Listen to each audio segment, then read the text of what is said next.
ladies and gentlemen. Welcome to Casting the Spotlight episode number 204. The Lock Dog is back. He's with Bri tonight as a duo on the podcast. It is great to have you both here. We're so happy for it. It's been, and we talked about it off air a little bit, it's been, I guess, close to 2 years since you've been on here, which is crazy because 2 years goes by like that compared to what it used to. Yeah, now it does, man. Definitely glad to be here and see you guys, hang out again, and, you know, shoot the breeze a little bit. And I brought Bri with me, and she's going to talk too, so we're really excited. Great to have you. Thank you. Great to be here. Yeah, thank you. Thank you, guys. I don't know, a lot has happened in the last 2 years. I know it in your life as well, all of ours. You know, it's the way things go, but hopefully some of it or most of it's been positive. And I don't know, man. It's what do you think? I mean, when you even told me before we started that it's been like 2 years since it doesn't make sense. It felt like maybe a year. Yeah. You know? It's been some time, That's man. just being an adult, I guess. My finger is usually right on the pulse of like when these things happened. And for me to even look back and be like, oh shit, Ian wasn't on in 2024. He was on 2023. I was like, it's been a while. Like the new equipment, the whole deal. I'm like, you haven't been on for any of it. And that just kind of showed me that, and we've recorded basically every week since then. So that's what's nuts about it. I actually just came from Comic-Con in Cape Girardeau like this last weekend. Yeah, That I've was seen pretty that. fun. I've seen pictures on the Book of Faces, man. That was awesome. Oh yeah. Yeah. Oh yeah. The Book of Faces. The Book of Faces. Yeah. Yeah. Can be a very toxic place if you look in the wrong places. Oh, yeah. Well, dude, it's, that's again, it's every 50% bias. Yeah. So, Well, that's true. dude, Every corner of the internet. you know this, like, because we got this podcast, like, I got my blog and stuff, too. Like, even trying to get traction on anything that's yours, like, trying to get more eyes outside of the core group of people you know on, like, a personal project is impossible nowadays. Because it's like, like, a bunch of people I see, like and react to things if I, like, put out an ad on something. But when I'm, like, scrolling through it, I'm like, I don't believe that 75% of these people are real. Right. You know? It's like generating, it's kind of like generating, like, not 100% people that are actually going to be engaged, but instead just, oh, well, this ad said that, you know, if you take it out, you're going to get this much traction on a post or whatever. Like, you're going to have people react to that, but you don't know if they're actually, like, legitimate, or basically they're like, oh, well, we're going to give you this amount of spotlight because it's kind of like what you pay for within, like, because you can take out pretty cheap, underpriced Facebook ads even to promote your stuff. Yeah. But, like, with the internet, it's so, like, unpredictable. Like, you'll see that all the time on every post. You're like, how much stuff is on there just because they're trying to stir up shit? And you know it's a lot of it. Yeah, I'm pretty sure there's bots made specifically to do that. Yeah. Oh, it's things that, like, the normal person's not going to get on there and say, or maybe they would. I don't know. We're in a much different place than we used to be. But Yeah. People talk big behind a keyboard sometimes, you know? That's true too.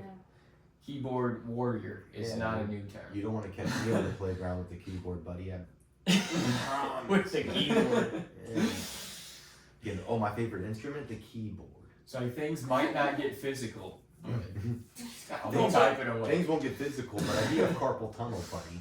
It's just people say stuff that, like, they would never say to you. I mean, like, not that they're saying it to me, but, like, that they would never say to your face, or, like, about a certain thing, or, like, to random people on the internet. Everything I say, everything I post, whether it be as well articulated as I'm putting it on the internet, where you actually have your time to say things the way you want, whether it be spoken that well is another story. Yeah. But I would say every single thing that I say on Facebook or otherwise to somebody in real life. You know what I mean? Yeah. Obviously, some of it's podcast promotion, stuff like that, you know, about promoting, obviously, too. But, like, because like, different people might get different versions of me in ways because they evoke that. Like, per se, obviously, the person you're with they're gonna see a different side of you than maybe your friends or your family or whatever. But generally, you're the same human being, like, you know what I mean? So, like, that's why I don't feel like you know, I'm like, I would always say this stuff to people because I'm the same person, generally speaking, in every single room I'm in. You know what's a crazy thought You know what I about mean? that though? Like you saying that made me think of this is like when you run into everybody that you've ever met, they all know a different person. They all know a different They- version. Yeah, and Yeah. that's like the crazy, and you will never meet that version. Mm-mm. And They might know 2017 Ian, Yeah. but like you're like, I don't feel like It- I'm that person at all. it could be a 20-second interaction that you have with one person one time that's like negative, and you will like it'll resonate with you. It could be something like, well, I guess it doesn't have to be something big or like, you know, monumental in your life that it like hits home hard. But like every little thing that you do in the encounter that you have with somebody, it's like greatly impactful. And that person that like you're seeing for 20 seconds is I know I've like let myself get hung up on that thought yeah. multiple times in my life where I'm like, I wonder what these other people see me as. You Right. know what I mean? And it's like, it doesn't really matter. And the older I get, the less it matters. But it's like, it's still more than it even bothers you, just an interesting thought. Yeah. Like, I wonder how they see me compared to how I see me. And, you and know? it's not even like I wonder what they think of me. It's like a like grand scheme of things. It's like collectively as like a populace of people. Yeah. And it's like how you all interact, and even if it is just like a 20-second, like I'm just needing a signature and I want to print you out an invoice. You know, like at work, that 20-second fucking interaction that we have can be monumental in how I perceive you for the rest of my Yeah. life. It's very true. Like, So- I've had many of encounters with a cashier or Yeah. receptionist or something where you're like, why are you so fucking rude? Hey, It's like you never see that person again, but you're like, oh fuck that. First impressions, it's not to say that if something goes bad, they can't rebound, Right. but first impressions are so important, and they always have been. Yeah, that's Yeah. why I have a suit You know? in my Jeep at all times. They have a what? A suit. Oh, yeah. A suit. First impressions are important, man. You Yeah. gotta wear a suit everywhere. Hopefully it's not wrinkled in there. Ah, dude. It is. It's got cat hair, it's all wrinkled. It is. Haven't you ever seen The Pursuit of Happiness? Yep. Yeah. That's the suit. Yeah, I thought about that too, though. I mean, That's the suit, it dude. is, but like the thing you're talking about, like knowing that version of yourself, like the thing I've thought about before that's a little bit weird to think about is you're the only person really that can never go face to face with your face. You'll never see yourself the way maybe everybody else is. So what's crazy is you'll never see it from that point of view. So either you got to take other people's opinion or what you feel within about yourself, but you'll never get to meet that person. You know, they say that like when you look in a mirror, Mm. that your brain like subconsciously changes structure and things about you to like look a different way for you to perceive yourself in a different way as well. I can see that. Yeah, I mean that would make sense. And I think that's like, I mean, maybe that's like a lot to do with confidence too in a way, but Well, you're kind of like looking for like ultimately we all kind of are sometimes. You're like, well, how can I look a little better? You know what I mean? How can I? Not that anybody looks bad, but you're as a person and a human being, you're like you're going to be critical of yourself, but also like complimentary of yourself at times too. But you're always seeing the same, you know, person in the mirror. So like Right. you got to be you're going. My point is you're going to do your best to try to be the happiest with that person that you can be. yeah, You know what I mean? that is the goal. Yeah. It is definitely probably linked to confidence too. No, absolutely. If you have something on or whatever that you feel like better in, you're Mhm. probably going to look at yourself differently in the mirror Yeah. than if you're like, oh man, That's I'm like- trash. That's bro. like date mine. like, like I feel like that's my common how I look in the mirror myself. Like it's not God. it's not good, and I'm not saying anybody should do that, but like, Yeah. and it's not something that I want to do, but it's just like a subconscious. My first glimpse at myself in the mirror is like, you suck, bro. Like, Oh, I dude. literally, and it's been that way a long time. I don't know why I'm taking it to this on here. But yeah, if I got like a nice shirt on, I might be like, Yeah. you're an alright person, you know? The situation reminds me of Michael Scott when he's Oh boy. when he's Date Mike. And he's like, I'm date Mike. How would you like your eggs in the morning? Like, yeah, you have different levels of confidence for different personas for yourself. Yeah, and I do totally true. You should see me wear some bibs. I feel like I'm like ready to do it. Like do it being like any kind of activity that's outdoorsy. Yeah. Like maybe like I put on a pair of bibs and I pass somebody changing a tire. I might step out and just supervise. Just because I got a bib. Stand there on. with your hands on Yeah, your like hips. this, and then maybe even pull up behind them, roll down the window. Everything all right? All right, I'm just gonna wait here. Just supervise. You're just like the civilian police. I don't know if you're doing it all right. It's like you're the guy that everybody hates. It's If like, bro, somebody said you I'm don't gonna have wait to. here while I'm trying to change a tire on the side of the road, I'd be like, I'm calling 911. What if they have this bibs? person gonna assault me? What the Yeah. fuck's going on? Right? He has nothing but bibs on. Oh, well, that changes things. Yeah, For better or worse? Well, What kind of bibs we talking here? We talking like some cheapy bibs? Are we talking some swishy swish bibs? The ones that are like Swishy, like what you put on toddlers? yes, and because everyone had that suit for snow back in the day when you were a little thing. But I like a nice pair of Bernies or Carhartt. Yeah. I mean, if you're wearing Carhartt, I don't know. I feel like Name 5 songs. yeah, I feel like now that's like the thing is Carhartt was meant to be like, you know, this working brand, and now Yeah. it kind of turned into like a style thing. Yeah. Well, dude, don't make your shit so stylish. Like, I guess is it stylish? No, it's not, man. It's like I mean, work clothes. it's more function than style, I would say. Yeah. But I've never owned a car or anything. Really? Yeah. Wow. Really? dude. Not like because I'm a hater or anything, but just I just happen. Their Wow. coats are so warm. Yeah. Yeah, I Yeah. know. I'm like blown away. We used to be issued Carhartt jackets. at my Issued? old job. Yeah, issued, man. There'd Oh, be like it's your gun and fucking pair of boots in the military. might as well be, I dude. mean, yeah, some You gotta wear this. This is part of your identity. Yeah, this is Don't fucking lose it. This is fire retardant. If you lose it, it's coming out of your paycheck. No, I was gonna take it a step further and be like, if you lose this, you're fucking fired. Nah, you can get. Oh no, I don't want to talk shit. Yeah, I was gonna say you can get fired for anything Yeah, over there, well. but I didn't even get fired. I just quit, which I don't ever recommend quitting a job. Was that your job? Whenever we were talking about micromanaging on like Yeah. the first episode, was that the job you were referring to? Because I forgot what it was. The story you told about just disgruntlement in the workplace about the micromanaging one of your bosses was doing. Right. So I did like underground electric for Ameren, but we were a subcontractor that was non-union, so we were rats, and like that's what like you see the big blow up rat outside like businesses, and it will be like shame on Boeing for hiring non-union workers, and it's all fucking stupid. But I did that for 6.5 years, and the micromanagement, because we talked about in the last episode that I was on, is micromanaging. Dude, it was like worse than I've ever even realized until I started this new job. And then I was like, oh dude, this is what like a normal job is supposed to be like. Yeah, I was gonna say it seems like a union would be a lot more micromanaging on you than a No. non-union.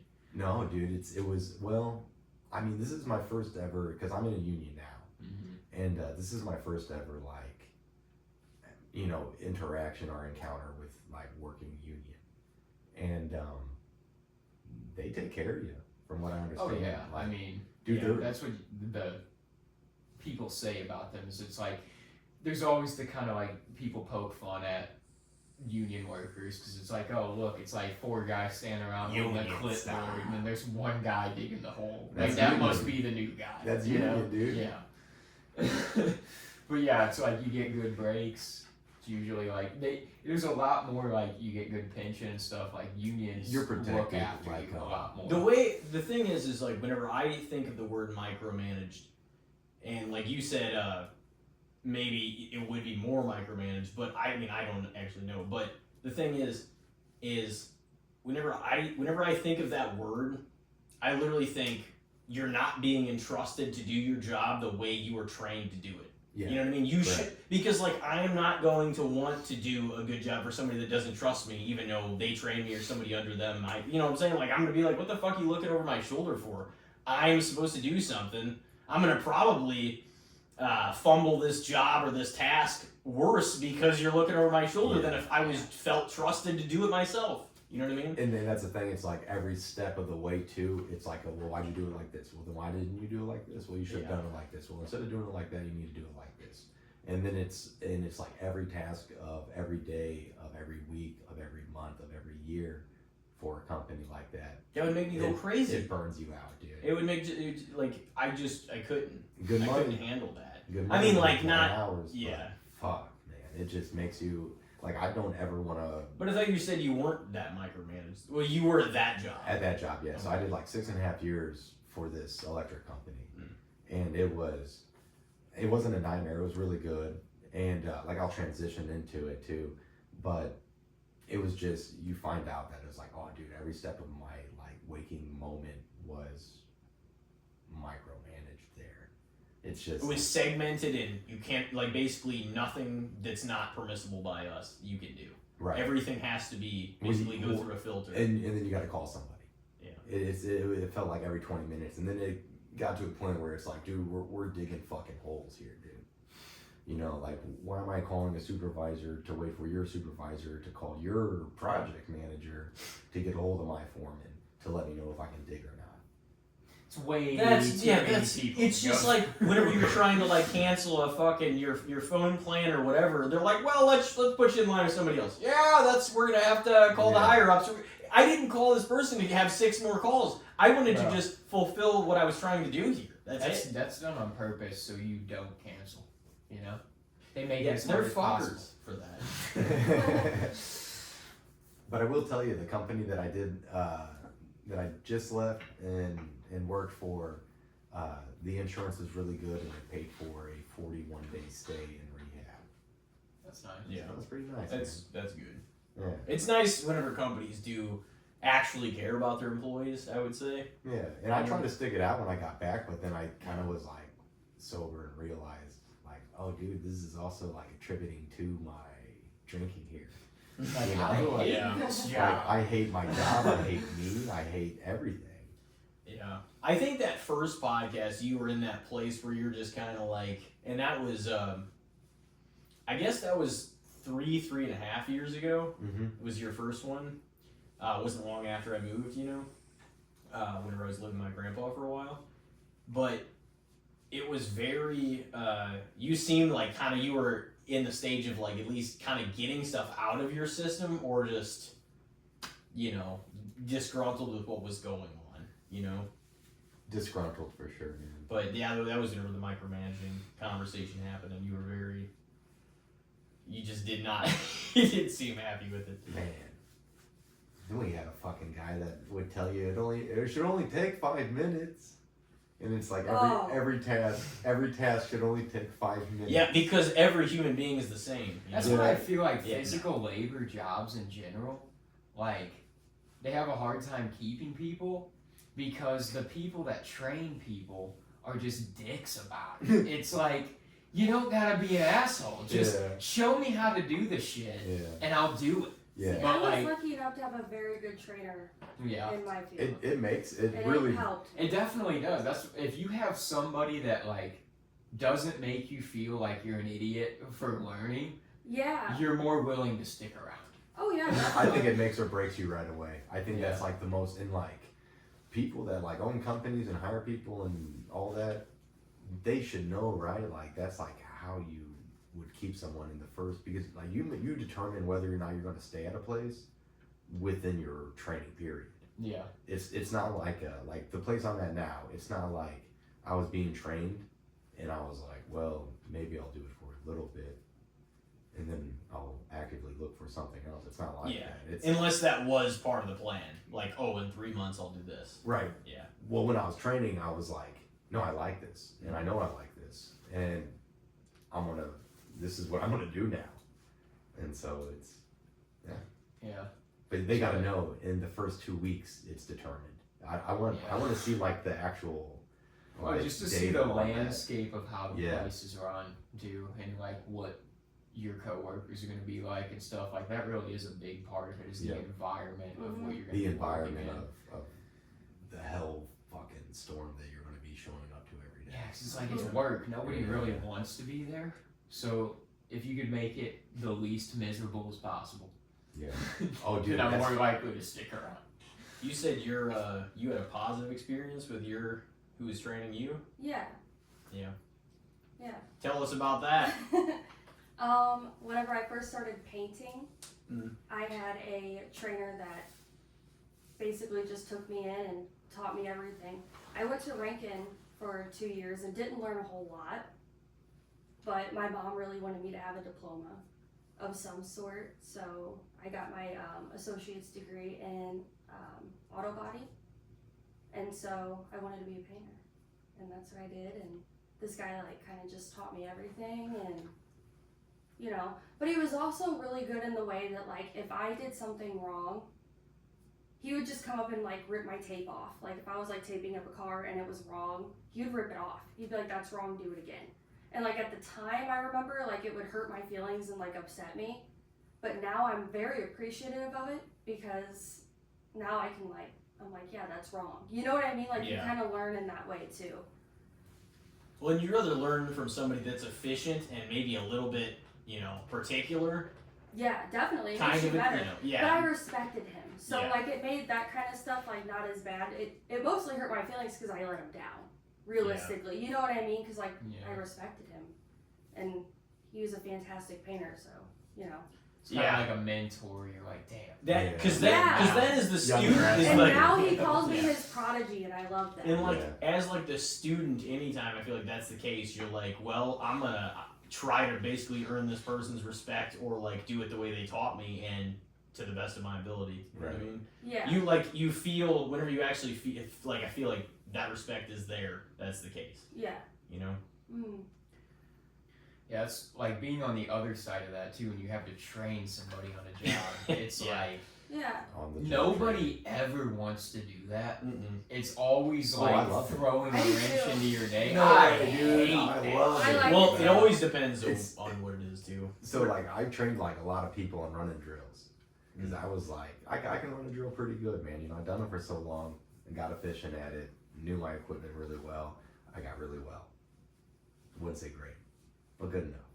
So I train a lot of people, and the first thing I tell them is before you sit in that seat, you gotta take one hand and grab your nuts and throw it over your right shoulder, and then sit down and grab that joystick because it's game time.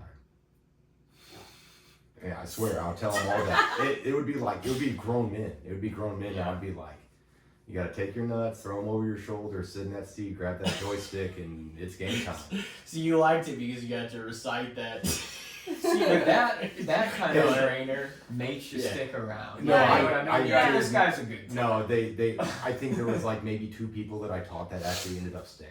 I think I would much rather that kind of personality and interaction though than somebody that's just like monotonous and you can tell that they're just Yeah, like that they're pissed to pissed. be there. Well, and that's the thing Yeah. too is like I don't want to be there, and so I'm gonna try to make this as fun as it like entertaining for me as possible. Yeah. And I so- feel like to train somebody in anything, just as a general like rule in my life, I either and they could be 2 of the same, but I either have to be like really good at it or like I really like it. yeah, You know, which most of the time those things, if you're really good at something, you're probably gonna bound like to it. like it. You're Yeah. not gonna like resent something you're really good at. I fucking hate that it's like clearly that's your thing. You know what I mean? yeah. Believe it or not, guys, I'm an architect. Yeah. I I don't want to go out there and find remains, but fuck or not. Architect Like- that's a different thing. But no, I do feel like that. I mean, but if you're already a little disgruntled, the word keeps coming back up in my head at least because it's the first thing I said earlier. But if you really don't want to do it, it's going to be so hard to pull yourself through it. But if it is something you're good at and you're like, I could probably teach them something, or you're confident in yourself to do it, then it's going to be a fun experience. You're like, Yeah, I could just, Yeah. dude, so and the camaraderie. That's the Yeah. cool thing about being like a blue collar like construction guy. The camaraderie that you got with some of the dudes, it's pretty nice. See, that's my favorite thing about being like blue collar, if you will, Yeah. too, is I love the environment.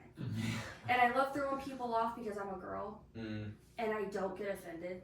Because So, you're like, a girl in like a predominant man field. oh, it's, yeah. Yeah. Auto it's body. mostly Yeah. men. So, like, some of them, I like the ones that treat me like I'm just another guy. Yeah. And they're just like, what's up, man? And I'm like, hey, what's good? What's up, man? Yeah. And then you have the other one, like the older men, the grumpy old ones are my favorite. Because they really look at you and they're like, so you paint?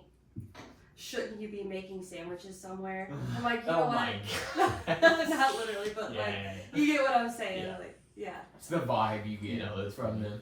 Yeah. But you understand that their But I sense of understand humor. it, and I saying can that. kind of appreciate it in a way Mhm. because it just, I mean, I'll just prove you wrong. Well, no, Yeah. exactly. I'm like, that's, if anything, like, you're gonna toughen up and you're gonna be like, I feel like just one of you now because I'm not gonna, like, just take Or you your just shit call and him feel Paw like Paw. less. Yeah. Like, sorry to upset you, Paw Paw. Super sorry.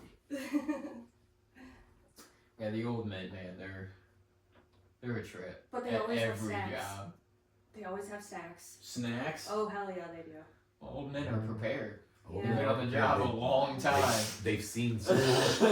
Yeah, and even when they're grumpy towards you, they always offer their snacks. Yeah. Yeah, Dude, who doesn't like working with an old head?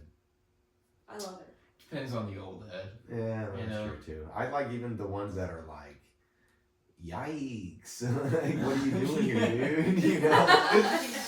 I like working with those guys. I remember when I first started on like my trash job, and I was kind of just getting like trained on different routes with different guys and stuff, and this one dude, he was like an older guy, and he worked alone most of the time.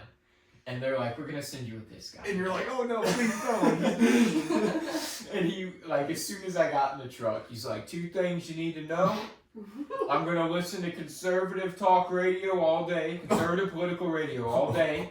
Did you say I quit? And I'm gonna chain smoke cigarettes in the cab all day. And I'm like, this is your truck, man. Do what you want to do. That's a good answer, Yes. dude. That's a great answer. He just straight up said that that's what the case is gonna be. Yeah, he's like, See, like, even if that's what you're gonna do, I don't know if I would announce that either. What, like, no matter what it is, you just do it because it's like if you put emphasis on it. He just wasn't used to having a helper. That was the thing Yeah. too. So he was Yeah. like, "This is how it fucking goes in my Yeah. truck." dude, I got a helper one day. Dude, but they took less shit, man. The generations before us, they're like, no, it's gonna be. And like now, you're seeing it because people just don't respect, like, in some cases, like their parents. They're just like, oh, we'll be their friend. We'll just let them do whatever.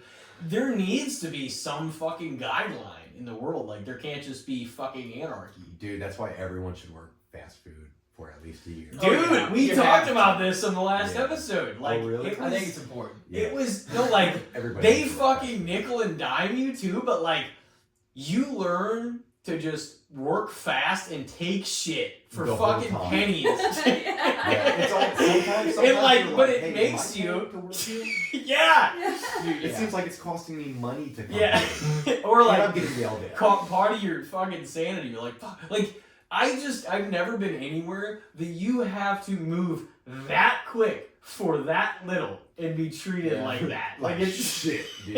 yeah, it's like- humbling. It builds character. It does. Yeah. It just, people don't And understand it that. makes you a lot more respectful to customer service Yeah. workers. Yeah. Like, Oh, Yes. without a Yeah. doubt. You can Yeah. tell, dude, if like how someone Because is I see it treating- from their point of view Yeah. way more than I see it from I'm just a bitchy customer and you should fucking do what I want you to do because I'm checking Bro, stuff out. dude, the customer's always right. Get fucked. Yeah, I know. You know, like yeah, everybody should. It should be mandatory to work. If it's not fast food, you at least have to work a year of customer service yeah, and of some sort, yeah, because there would be way less entitled people. yeah. I You feel got, like. dude. You have to get shitted on for it. Yeah.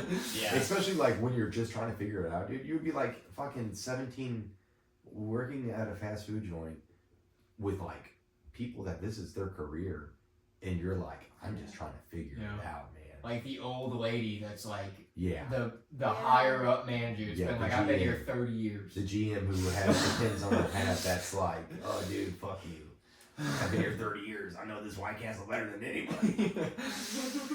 Yeah, dude, I worked at Burger King like 2 years, and I remember after I left that job, like multiple jobs that I had after that job, I was like, Burger King is still the worst job I ever had. It's the Really? hardest job I like ever had.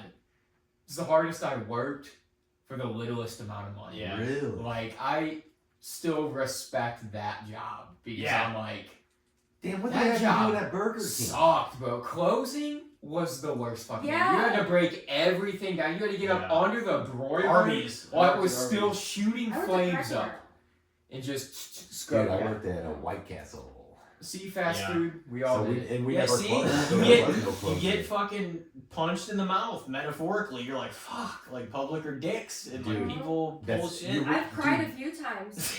You As gotta a go in the 16-year-old walk-in cooler. server.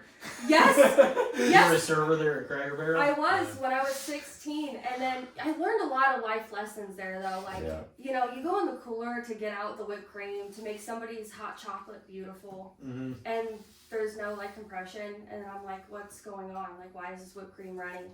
And then the lady's like, you really don't know? And I'm like, no, I'm 16 and I'm sheltered.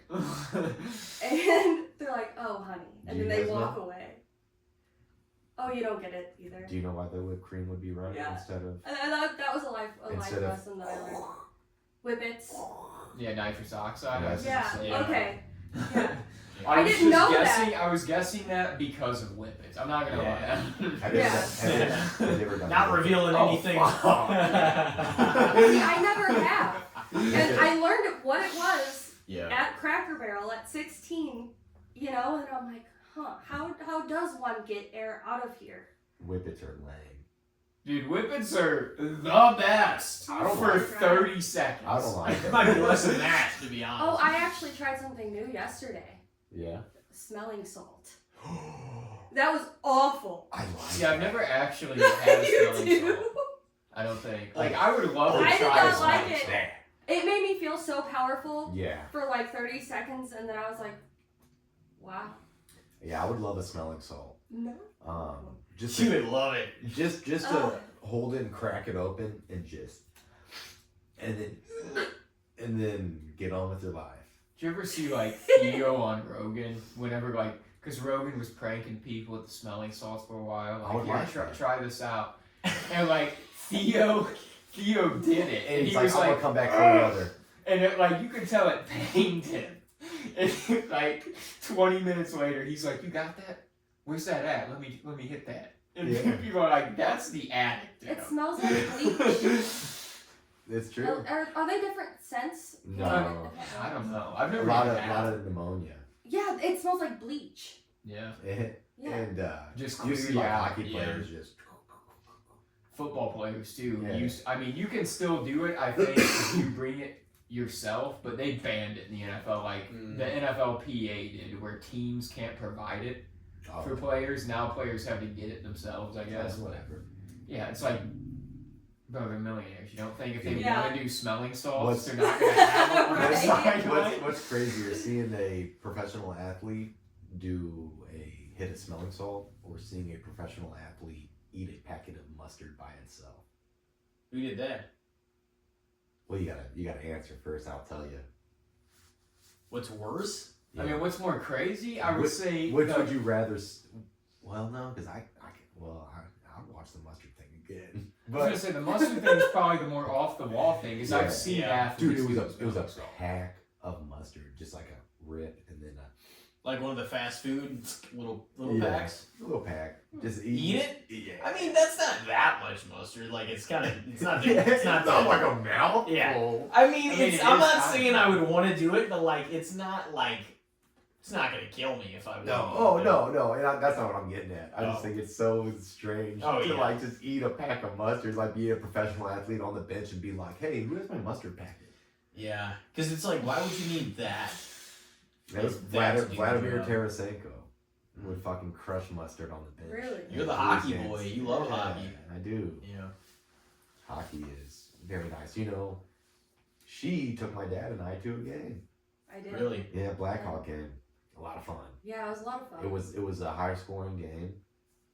It was cool, man. We lost. And we did. But you still got to see some stuff. I tell you what, we seen town. Wait, Blues Blackhawks? Blues Blackhawks.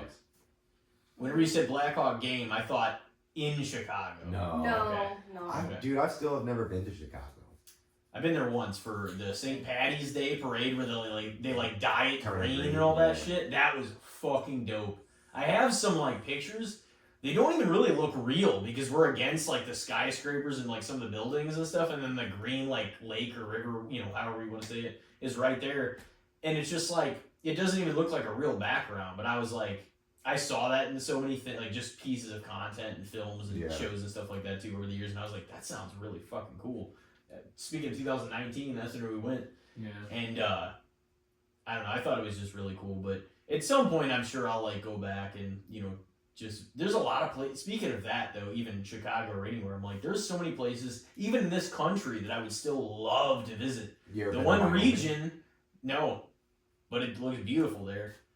I used to talk a lot of shit on Wyoming Why? because not for any reason. Nothing there. Not yeah. There That's mainly no. But That's what's this awesome about this it. Yeah, was me not knowing Dick and not being able to appreciate like nature for like Right. what it was. And this is whenever we were in high school, and I was just like, there's fucking nothing there. Why would I ever go there? But now I'm like, there is such a peace in that Mhm. where Dude, you can't find almost anywhere else. You know what I mean? we, Bri and I and my family, we all went for my mom's 50th year class reunion. And dude, that was fun. It can't be That's your so mom's fun. 50th. It is. What? Dude, my parents are 12 years apart. My mom is 12 years older than my dad. Wow. Whenever you said that, That's rare. I thought almost for Right? sure That's you rare. misspoke. No. Yeah, that dude. definitely is. Yeah, my mom is 68. My dad is 56. No disrespect to his parents, of course. Yeah, no. Dude, But no, yeah. whenever you said that, I was like, what? Chaser, huh? Yeah, Yeah. I guess so, man. You know what's I- cool is That's a unique. she's from Wyoming, Mhm. and she was like going to school and getting her master's degree for teaching. She did special ed and speech therapy and all that, and like English arts stuff. And she came to Missouri, got a job at Northwest. My dad's fresh out of high school, gets a job at Northwest as a janitor, and that's where they meet. Wow. Because there is no internet back then. No. And these people don't know each other. There's no like growing up with this person You or have to anything meet like him. that. You have to like the vibe. Yeah. Yeah. Yeah. And so I No, thought, it was more, yeah, and that's and actually my mom got my dad into hockey. So like my dad was like grew up very Baptist. Mhm. Didn't watch a lot of sports. Played baseball until he was like 12, and then his dad was like, "Well, are you gonna do that or are you gonna work?" And he was like, "I guess I'm gonna work," Yeah. And so he just stopped. And I don't know if that's actually what happened, but Yeah. Sounds good. yeah, that sounds good. And so my dad didn't even watch sports, and he was going to church a lot. My mom was going to church with him, and they have these church friends, and they're going to a hockey game. So my mom, my mom's like, "Yeah, we should go." And my dad was like, "I don't even know what to look at." And the guy was like, "Just watch number 16," and that was Brett Hall. Every time he got on the ice, and then ever since then, my dad's been a huge Blues fan. That's what started with me. It's like being a young kid and being like drove to hockey games and. I just every time like just thinking of you in general, like there's always affiliation with the Blues. You'd always Blues. Yeah. Watch the you're all for it. You Oh, love yeah. that shit. Oh man, taking a piss break. Oh yeah. Yeah. You It's gonna about go that that time. Okay, yeah, we're good. But yeah, and like so much more hockey than I know. Like I love hockey and I enjoy it too because I'm just a sports fan. Uh-huh. I don't know nearly as much NHL as like I probably do, and like NFL for sure. And like whenever baseball was easier to watch and it wasn't on, you had to get some special Spectrum service to watch the game. It was way easier to see like whenever it was actually on more channels and stuff. But Yeah. it's like baseball is gonna die if they don't actually get on some networks that showcase their games. Like Dude, and you're I don't not think it's gonna gonna die, agree though. with me. You're not gonna agree with me, but you know what? Good, let it. Baseball is boring. Baseball's- Respectfully. dude, I love baseball. Dude, It's all like- respect. But I'm baseball. also a hockey fan. I do. Here's the thing. I have nothing like necessarily negative. Just I can probably, and there's a difference here where I say this. I have maybe critiques of the league I'm not saying the sport, like as Right. the athletes in themselves playing the game. Like, but you can say, oh, I disagree with the NFL's decision to do this and implement this rule. I don't like how the NHL handled this. That's the league. That doesn't mean you hate hockey or you hate, you know what I mean? Right. You want to see it presented in the purest, best way, you know, you can see it presented. Like, but some of these leagues will make changes, like baseball implemented the pitching clock, and a lot of people, baseball purists, which, you know, you guys, you're like, I don't fucking, Dude, I don't give a you fuck. You want to. But baseball purists would be like, I don't want to see that shit. The game should be played, you know, no time limit, no pitch clock, no blah, blah, blah. You know what a purist would think if they asked me what I would like to see in baseball? Everybody on steroids. Everybody on steroids. The game, the thing is, to me, acting like Mark McGwire or like Sammy Sosa, Barry Bonds, like them, and I know you know them as well, like you know their names at least. No, Oh, I You don't. know who Mark McGwire is. Okay, yeah, I know that one. Yeah. In like him and Sammy Sosa, like in 1998, they had that huge run. Barry Bonds Yeah. has 73 home runs in one season. Look at the dude's head. Yeah, the thing is like, to act like, even if it was proven or unproven, Mark admitted that he was on steroids like in the early 2000s. But that's what I'm trying to see. But acting like those people don't believe it, or like don't belong in the Hall of Fame just because they were on that. People in the old school days, Babe Ruth, much love to him. He didn't have to fly over like across the country and play night games. He didn't have to fly really at all. Like there was the sport. My point is the sport always changes. So like there's always going to be a difference in eras. So like people trying to contest the GOAT and the this and the that. Yeah, it's different areas. It's just apples to oranges. you can say it, you can try to pin it, but that's why it's a subjective thing because he might have been the best for his era, but it doesn't mean that he would be the best of every era. But like of course the other thing is we're going to stick up, and we're all in the same generation. We're all going to stick up for our generation's people. You know what I mean? Yeah, the best athletes around that time, like the best. You know what I mean? Who's let's get some goats going here for sports. Michael Jordan, basketball Basketball of all time. Who- He might be the best athlete of all time, but that's obviously Yeah, up for that's- debate too. yeah. But Michael, but here's the thing. Here's what he had, and there's only one other person that was similar in that way, in my opinion. Maybe I'm wrong. Maybe you're Probably. You'll say, I know who maybe you're you'll gonna say say. Wayne I know who Gretzky. you're gonna say. Do you? Yeah. He had a fierce relentlessness that nobody else had. Like he was gonna fucking bring it to you, Yeah. and he was going to win. Yeah. The other person is Tom Brady. I knew it. That's what I would say. Dude. Now- Tom Brady. Now, here's the thing. I don't know. He kisses his prepubescent son on the mouth Okay. while getting a peck massage. I don't want to hear anything. Okay, but that is how does How that does have that do- anything yeah, that to do doesn't- with his like his athletic ability in Is that sport? true? I mean, there's There's image footage of of him him like after the confirmation. Super Bowl, like kissing his son on the mouth. He's no. He's getting a massage. His pecs are getting rubbed. Oh, I have seen He's that like video. on his By Yeah. who? At home when he's like getting a massage by or a something. masseuse. Yeah. And his son's like all innocent and shit. He's like, hey dad, can I go and play my game? And then he's like, yeah, what do I get? And then the son's like, I don't think it was. Dude, it was like that. It was like that. And Are then he you goes, sure? I promise. I don't And think. then- I no, and I then- don't. How Tom old was Brady's the some kid? sex The predator. kid's How like- old? I don't- The I kid's like don't- 12. The kid's 12. Oh, 12? The kid's 12. And so he's But like, listen, Some He's people like, did. "What do I Some people did wonder about that, but it wasn't like it was. That's weird. I don't know if No, it was like. I'm out- not saying it's No, not no, no, weird no, to no. have Yeah. your son or your kid Oh. or whoever kiss like your kid right, to kiss you on the mouth at 12 years old. right. It's a little strange, Yeah. but I am saying there's different family dynamics. Yeah. I'm not Well, gonna that- be like. And The thing then- is, as weird as that sounds, that could be their relationship. As odd as it is that it's that late. You know what I mean? You know- Because people have done that, but not like But the into best- the kid becoming an adolescent. the or best young part teen. about it is he like gives his dad like a weak little peck. He's like, like just like a little weak. Well, yeah, I would hope. And then He doesn't and wanna be then- doing it anymore. and then Tom Brady goes. Oh. He goes, come on, what was that? Oh, and then the You're son's making like, this so much harder. and then the son goes, all right. And then gives him one. I don't know know if it His was. son goes, all right, and then he sticks his tongue in his mouth. I don't know if that. That's a sequence of events. That's a sequence of events. Okay, going back to the GOAT conversation. Now, would you say, from the hockey aspect too, would you be like, no, Wayne Gretzky, he was as great as anybody fucking Would you ever say was? Alex Ovechkin is better now? I don't think you. He passed him. He passed him He on did a lot pass of him. levels. He did pass him on a lot of levels. He just got his 900 the other night. But the thing is like, there is. You remember what GOAT means. Doesn't mean best record of all time. Doesn't mean highest scorer of all time. It means greatest of all time. Yeah. Which means on the field and off the field, and who has got the legacy to back them as being the face of the sport forever, if that was the question. Wayne Gretzky.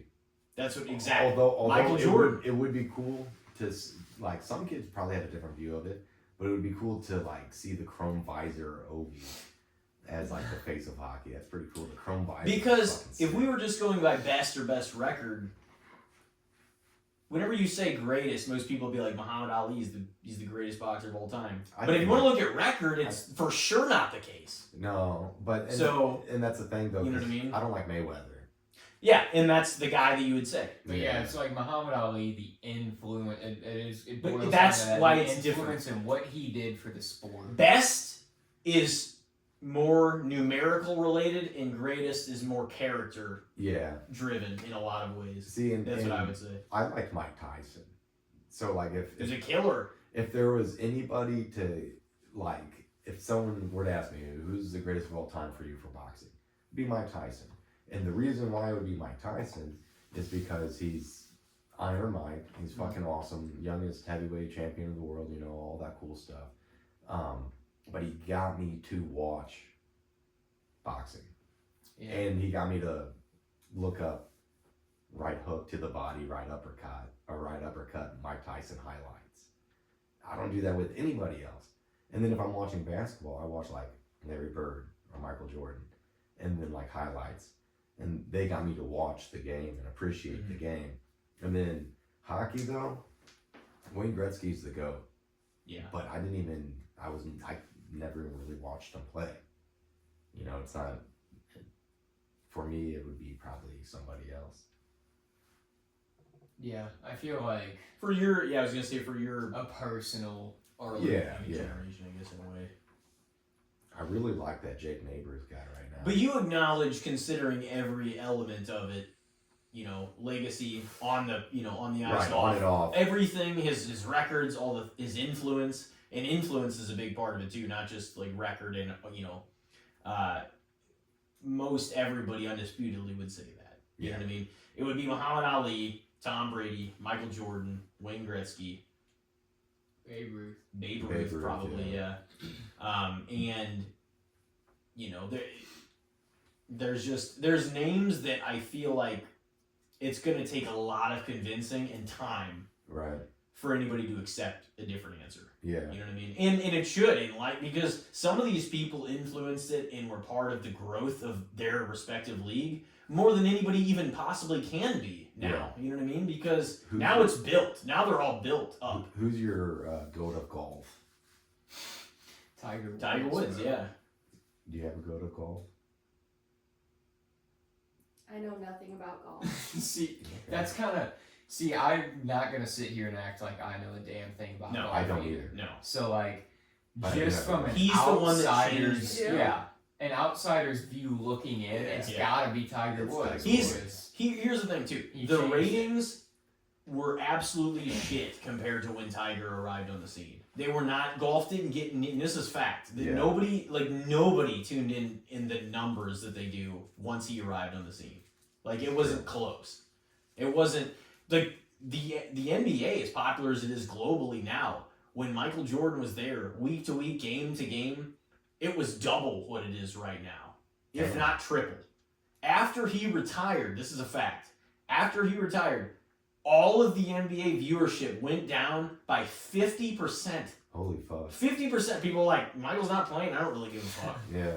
And like that, as great as that was in an era where LeBron and Kobe were coming up and were fucking getting huge. Yeah. So it was like they still had stars. It wasn't like nobody was around, and but that was his impact on the game. So I think it just depends too where the league is. Yeah. I like the idea of a generational GOAT though. Just because there's there is for us, like, so if you were to be like, who's the GOAT of the St. Louis Rams? And like if you ask someone like my dad, it would be like Isaac Bruce or like Kurt Warner or Torrey Holt or Marshall Falk. I feel like Marshall Falk might be the answer. Yeah, Marshall Falk's pretty.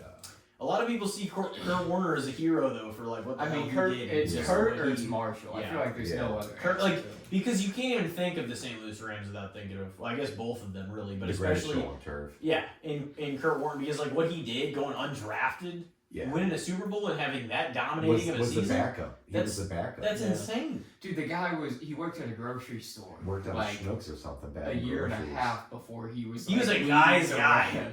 Yeah. Yeah. He was like, hey, I think I got a crazy arm. I bet I could throw the football. bagging heads of lettuce. On Saturday and then on Sunday, fucking slinging it 50 yards down the field. Just in the bag. They're like, how'd you know you were good at this? And he's like, I used to throw heads of broccoli across the produce section into bags. Wow. But see that and he so. was beloved because there was relatability with him on that level. Right. And there wasn't for a lot of people. He kind of had that energy of just being like the good old hometown boy. Yeah. You know, he just came out of nowhere. Yeah. Do you guys like Johnny Manziel? Man, I like aspects of Johnny Manziel. I feel like Johnny Manziel completely fucked himself. Oh yeah. So what he did worked really well in college, but he never watched film. He didn't do certain things he should do, and like it's why he had no sustainable NFL career. Well, he was already breaking all the rules in college that he possibly could. So it was like he was a hero for Texas A&M. Oh yeah, they fucking praised him. Yeah, he was a godsend for him. Yeah, but you knew, like, it this wasn't guy coming to translate. the NFL is going to be a problem. Yeah. Who do you like? What hardest sport, or not hardest sport? Let me rephrase this here. What do you think the hardest sport to transition from like college and then go play in the big leagues, in the pros? Because you have like football that like you go to college and you play and people get drafted and all that, but you have like practice team and all of that. And then you have minor leagues of baseball. You have minor leagues in NHL. I think NHL is like the hardest transition to see. So like when you see a young kid in the NHL, it's like, yeah, he's really gifted. Like he obviously really skilled. But you look over at like NFL and it's like all these kids are young. Yeah, here's the thing. I'm going to say, I mean, you know the minor league kind of system of the NHL much better than I do, so I can't really judge that. I definitely would say the game and the transition is harder from college football to the NFL than baseball or basketball. 100%. Yeah. The game, you're getting hit way harder. And like so many of these people on college, guys and it's going so many way of these, quicker. You got to think so many of these people on the college fields in football are not going to the NFL. No. So only the top of the top, the fucking hard hitting just killers are going there. It's like this, man. It's like your standouts in Little League are your standouts in high school. Your standouts in high school go to college. The standouts in college, they go and play in the NFL. Yep. And then the standouts in the NFL are the ones that are like goated, like your Falk and Torrey Holt. All of the one of ones of a certain place or region are going to be who's there. It's not going to be just, it's, we're all in college together. All right, well, we're all going. No, one of you might be going. That's how it is. And that's it's like a small percentile. One in a million, they say, right, to get in the NFL. And even less than that, guess what? You could get drafted and be out in 3 years. If you don't, you know what I mean? Like, even the transition from high school to college would be jarring because you hear like, especially with the big schools, players all the time be like, I was the best player in my county. Yeah. And then I went to a D1 school, Yep, and I was different. I was on a team with and against everybody that was the best player in their county. Yeah. So it was like, Everyone's for can real. you still shape up Yeah. in that environment? And then once you get past that, it's like, that's another level of elite once you get to the pros. And then sustaining that success in the pros is a whole other thing. If you could be any Yeah, because professional they get athlete, film on you, and then they study you, and then a lot of times they can like learn how to counter your game. So it's like if you can keep progressing as a player to counter what they're doing against you, those are the only people that are really the GOATs. if you could be So way more that goes into it than you think. any professional athlete, any position, any sport, what's your pick?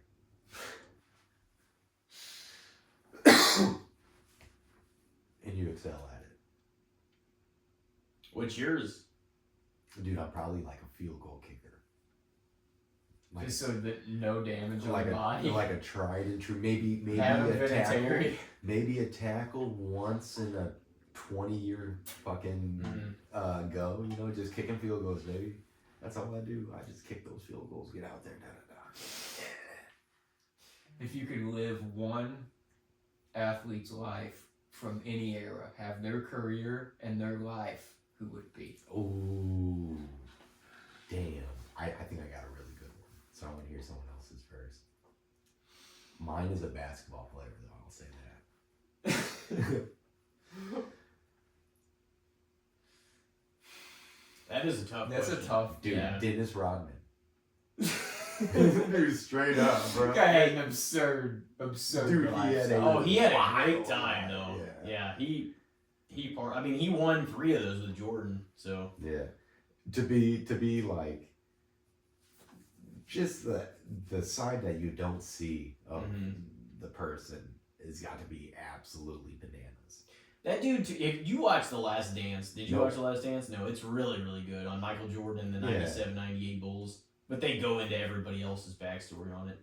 And I watched at the beginning of the year when I was like just binging a lot of sports documentaries.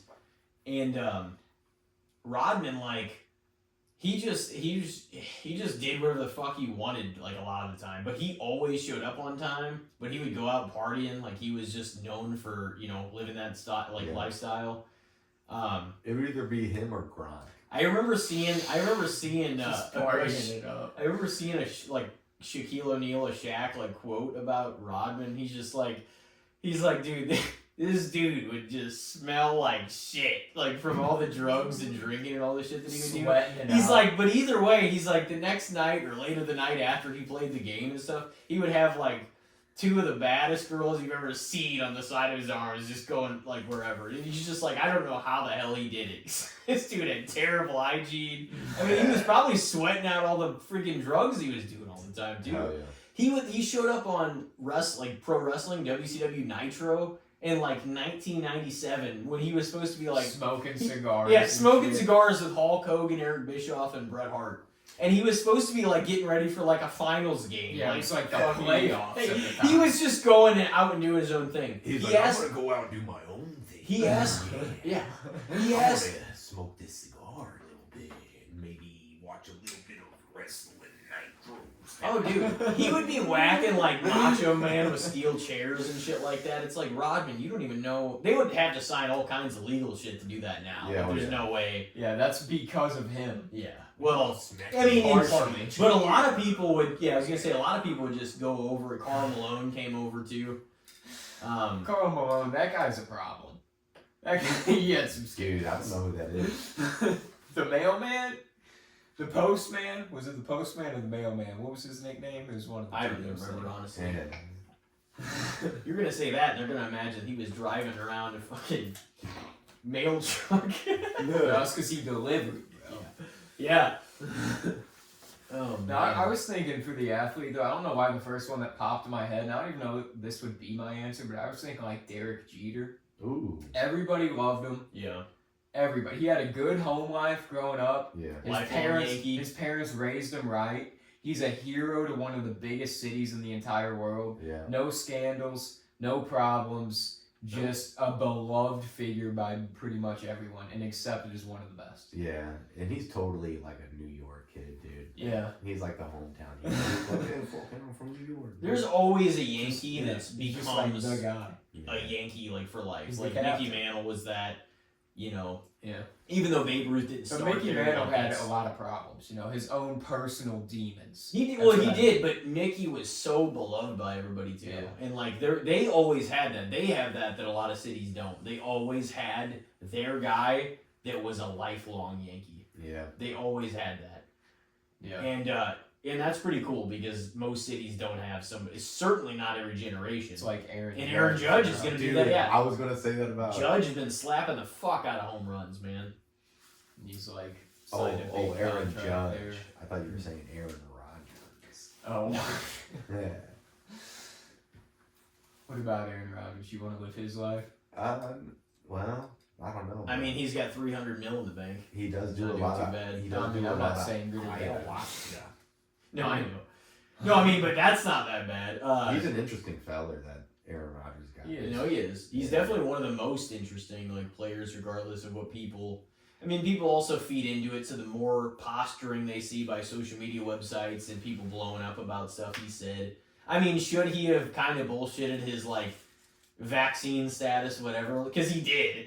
But the thing is like I don't really give a shit about Who that. cares? I no, it's like I don't. We don't It's need like to get the into. team knew, didn't they? It's like the people he was playing He's like around. so knew. basically, just to set the case for you, like he basically was like, they're like, have you had a shot? And instead of just being straight out with it, and we don't have to get into the nuances of like all of the COVID stuff, and some of it was handled very poorly on every side of things politically, every side of things. You know what I mean? They just handled it like idiots, and you know, with the shutdown and oh, you gotta get. It should have always been a choice, first of all, if you wanted the shot or not. I can understand if there's certain things you couldn't get into if you didn't have the shot. I understand that.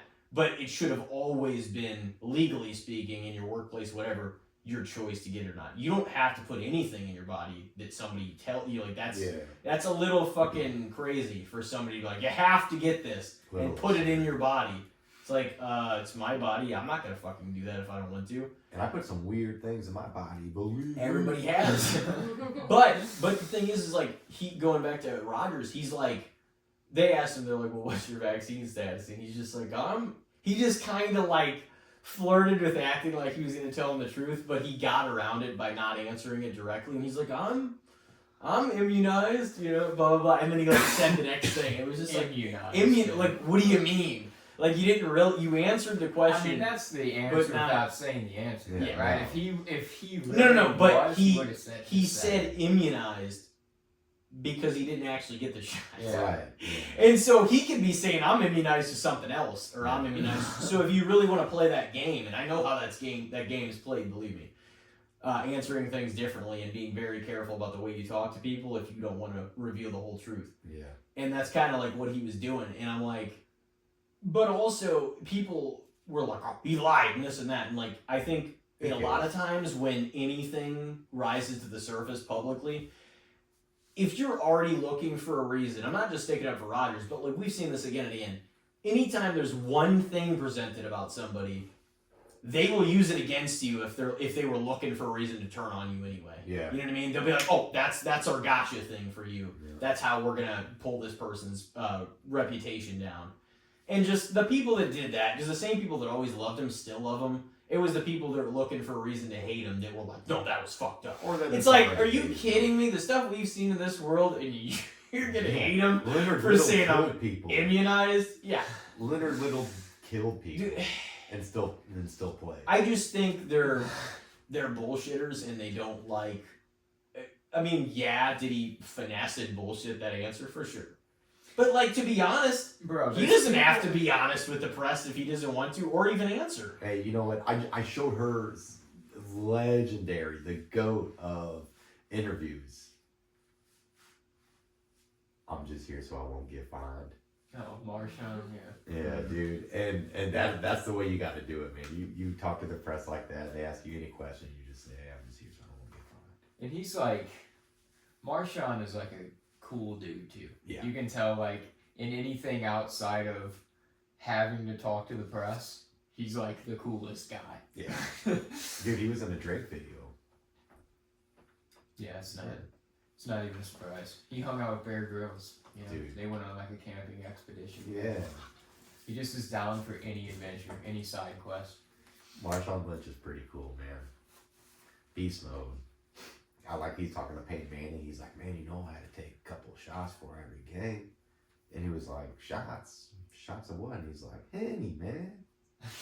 And then they show like the montage of him like running people over and stuff. Yeah, that was him, man. He Yeah. was very true to himself. Just throwing like Skittles in his mouth after touchdowns. I remember like one of the guys invited him to come to his Thanksgiving. He's like, you should come, man. You know, having some of the guys over for Thanksgiving. He's like, I would, but I'm handing out turkeys in the hood. Yeah. It's just like, of course you are. You're one shot there. Turkey. Oh man. Do you guys want to go on a quick break and return with some good, the bad, and the shits topics? Yeah, why not? No, Yeah, why not? Alrighty. Well, ladies and gentlemen, we will be right back. This is episode 204 with Ian and Bri. We'll see you in a moment. Ladies and gentlemen, we are now back to casting the Spotlight episode number 204. Ian and Bri joining us here for the good, the bad, and the shits. This segment, you guys know, overrated, underrated, or fair. We're going to judge things on that scale tonight. I believe you had one right off the bat, right? Let's start with you. Dude, right off the bat, Limp Biscuit. Oh, man. And the hot dog flavored water? Chocolate Starfish? Chocolate Starfish. I do like Chocolate Starfish. That was a great album. dude, that album, yeah, slapped. Yeah. There was a lot of good songs. It in that did. album. Oh, man. Nothing like a Dirt Star reference, am I right? Yeah, man. Yeah. Dude. Rolling My Way. I mean, what was the hot dog flavored water? It was penis something. I mean, it had to be a penis reference. The chocolate starfish was a butthole reference. All right. So the hot dog flavored water, what was it? I think it just was what it was. Yeah. They're creative geniuses, man. Was it just pee? Yeah. Hot dog flavored I don't care water. if it's mostly pee. Just was that album actually just called Buttholes and Piss? That was actually the name of the album. Yeah, dude, overrated. Did you didn't grow up liking them very much? I just wasn't really hip to them. Yeah. And then just like heard some stuff on The Point, and I think Learn talks about it on The Point, how she was like up on stage with him doing one of his new songs when it came to St. Louis or whatever. And I guess the guy was like a total douche. And so Yeah, I mean, there's definitely stories about Fred Durst, especially in his younger days, kind of being a problem. So yeah, and that's not the first time I've heard that said before, which makes me just really not like the guy. But I feel like you see like him in his older age, and he definitely seems like he's chilled out. Yeah, and he's yeah. like way more of a cool dude. But yeah, he was like really embracing that like fuck you like kind of culture, Yeah. and that like He came up in the counterculture Yeah, era, yeah. like of the late '90s, Yeah. where everything we once celebrated as like the hero's journey was like flipped on its head, and the guy you cheered was the anti-authority fucking guy that was gonna switch The everything up. You know what I mean? anti-hero. Yeah, and that was kind of like around the era we were born, if not after. So like around that time, things were flipped on its head, like which is why we got such unique content than ever before. I feel like because up until that time, it was always the clean hero is gonna be the guy for everything. You know what I mean? like the for Superman, most of the time. like the polished. Yeah. I'm gonna Yeah, do yeah. things for justice. And I think Limp Bizkit in a lot of ways represented that. law. You know? Yeah. Judge Dredd. So you don't agree with him, right? No, I like Limp Bizkit. Yeah, I too. do. I do too. I grew up with, like, that's the thing, you know? You raise a kid during the Attitude Era. which is WWE, WF at the time, and like I was listening to like Limp Bizkit and Eminem, like I was gonna be bound to push back against authority. You know what I mean? Right. That's just the way it fucking goes. Like that's the stuff that's what you're kind of brought up with, and that's the way it is. You know. It was my first CD. Which one? The hot dog flavored water? Yeah, it was. My dad gave it to me for my 5th birthday. That's a great first And birthday. I had like one of those. for my 5th. I was 5, and it was not the clean version either. Great. Hell yeah. But it was fun. There was the hot dog song where he said fuck like 60 more 46 Yeah. times. 40, whatever. But If that I was- say he fucks wasn't 2 more done. times, it'll be 46 Yeah. fucks. And it's I'm fucked like up on the bus with Yeah. like my CD, my portable CD player with like the headphones that have like the foam on them, and I'm just looking out the window like, yep. This I'm is a it. rebel. I'm a fucking rebel. Yeah. I'm only 5, but boy, watch out. I don't know what machine we're supposed to rage against, but I hate them all. Like fighting back against the cafeteria. Yeah. It's like the only authority you know at that point. Longer nap times. Yeah, Walker. No, dude, it's hard for me to say what my judgment on Limp Bizkit would be, to be honest with you, because I do like a couple of Limp Bizkit albums specifically quite a bit, and I would say I'm like a decent fan of those, but I'm also aware enough to know that they're not necessarily they're not profound or by any means. They have a fair amount of fans, and they used to get some hate, but I don't, not as many people really hate on Limp Bizkit as much anymore. So I'd probably say, if anything, they were slightly underrated. Oh my god. But Who is this? But guy? I'm leaning towards the fair. It's like very close to the fair, but if it would be to lean either way, it would be more on the underrated side. Just because they're kind of a band of the past. Yeah. They've fallen Yeah. off a lot. Kind of like the butthole surfer. There's still a lot of the thing is I don't feel like they're necessarily acquiring any like that many new fans, but there still are people that were a product of the 80s and 90s that are still like, no, I fucking love some of their music. You know what I mean? That's Which fair. is a lot of us too. Yeah. Not you. I don't really do. You didn't like them. Is there? Do you like any songs of theirs?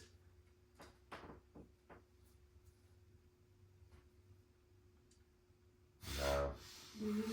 No. I think it just Not takes my me back kind. to a different time. Not Yeah. my kind of jam. It was our childhood. you Yeah. know? Yeah. It's not even that the music is like good. It's just it takes you They back. they It's absolutely nostalgic vibes. they absolutely captured. It's the way it makes you feel. Yeah. Yeah. They You know? what they did was they absolutely captured a moment in time. Mm-hmm. Obviously a little longer than a moment, but a moment in time that just hearing them will take you back to that time. Yeah. You know what I mean? And not everybody because they embodied what that era was. Yeah, they really defined exactly what you were talking about. It was like the anti-hero counterculture. And that was Fuck what everything you say kind of. everything happened era. at the same time. Yeah, it was that stuff was coming out. I'm gonna say fair because there's a lot of people that'll never be with them, but a lot of their fans have always still listened to their music, and I'm one of them too. I would say I'm a fan. I'm not gonna say like, oh, they're in my top 10 or whatever. But as far as if I had to say what influenced me, what are the 10 most albums that influenced my taste in music of all time? And you said it like getting it for your 5th birthday. I'm like, that would have to be one of them, no doubt about it. You know what I mean? That and like speaking of how I said like them and Eminem, I'm like the Eminem show and that like they absolutely influenced a lot of my like brain power towards the anti-authority like fucking throw it in your face attitude. You know what I mean? And that was what it was, attitude. And there's no way like I couldn't. There's no way I'm going to like undervalue that because it had such a profound impact on me as a kid in that time. You know what I mean? And I think it definitely shaped things for the future for better or worse. Like obviously my music, horizons have expanded and everything too, but there's no doubt that whenever I hear anything, especially from that album, it takes me back to a certain place in time. Yeah. But yeah, I'm gonna say fair because I think they get credit where they deserve, but get criticism for things they've done in the past too, which is about where they are, I would say. But I'm always gonna love that album and like quite a few songs of theirs in general, not even just album speaking. Like I said, I listen to a wide landscape and horizon of music genres. So it's like same. it's not like I think Limp Bizkit out of any of the musical artists I listen to are some kind of savants or anything. But like, yeah, they make me feel something because they were my era, kind of. Yeah. No, I can respect that. Like I can dig that. Maybe I like the idea of it more. But I don't know. I think it's probably too because Oh, so sorry. my older brother was like into them, and it was funny because later on he was like, man, they kind of suck. Like when he really like got into music and like he like went to college with like audio engineering and all this different stuff, so he just kind of was like, yeah, they're not great. No, in terms of they've got their place in history, like they do, but it's not like this changed music forever kind of thing. No. You know what I mean? Yeah. It would be kind of lame if they did change music forever, if you ask me, because that's like everything they're against, right? Yeah. I mean, I'm just saying. What do you think? Overrated, underrated, or fair? Limp Bizkit. I think fair. Yeah. I do. I mean, I don't really know their bad history or anything like that. Yeah. Well, But, like, I think they in caused the terms- problem at Woodstock '99. Oh, Which is cool. Woodstock- Which I is don't know cool. I anything want to be about that. on the record. Of Woodstock saying, '99 was a problem in general. I want to so say it's like- Woodstock They were a big 99 contributor. was to very cool that they did that. That's all I'm but, saying. but they weren't the ones. The thing is, and you can't blame the Red Hot Chili Peppers for this either. The But they- lukewarm. They handed out candles for like a vigil because it was the year Columbine happened, I believe. Yeah. So it was supposed to be for that. Oh. And they performed like Scar Tissue, and they were going to do like a candlelight vigil to that song for the Columbine thing. But then this crowd was not like the Woodstock crowd of '69. Like that was the crowd of like, we're here for peace, like Yeah. they were the hippies. This was like Well, counterculture, Let's fuck shit you up. guys crowd. And you handed them open flames, and they just lit a bunch of shit on fire. And like the festival just turned to hell, like Yeah. immediately. Yeah, really quick. Just a couple bad apples, man. Started just A couple bad raiding apples all on the this vendors and stealing all the shit and Yeah. tearing all the sets apart. And, But that is what they are about. Yeah. And so I think that's I mean, pretty the fucking bands- cool, dude. Standing Yeah. on business, and I've always Of course, Woodstock '99 would just be raging though. it's like the because that was bands the they time. booked Yeah, that was the too. time It's like, period. what That did was you the time. expect? It what would do have you been expect? that. But like that Where just do you think sounds. he's going to show up? And it was just- the yeah. same guy who did Woodstock '69. That's what makes no sense. Is in his head, he's like, "Oh, we're gonna do it for this generation." It's like this generation is not the same. Yeah, this as that generation It's What the fuck 30 shit years up? after. So much shit happened in that time.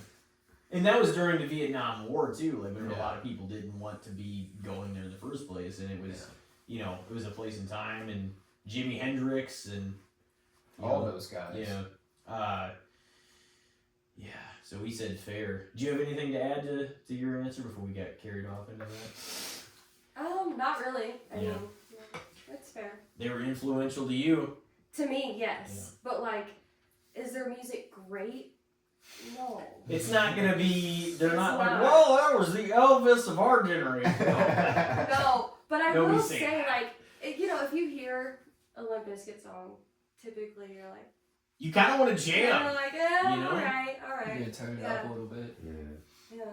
Ian's like, Turn- no, we're turn gonna the fall knob off. off and break it. This is that shit. That's the ticket there. But like, you never really download it to like your playlist, though, right? So like, you hear it on the radio and you're like, okay, yeah, cool. But like, I'm not gonna. I don't have them downloaded to my I don't phone. put them in a playlist, but they have some songs on my phone for sure. Yeah.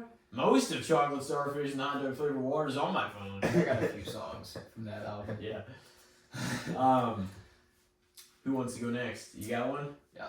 I mean, I'll just carry right over because it's also a musical artist a little bit later, but still from like our childhood.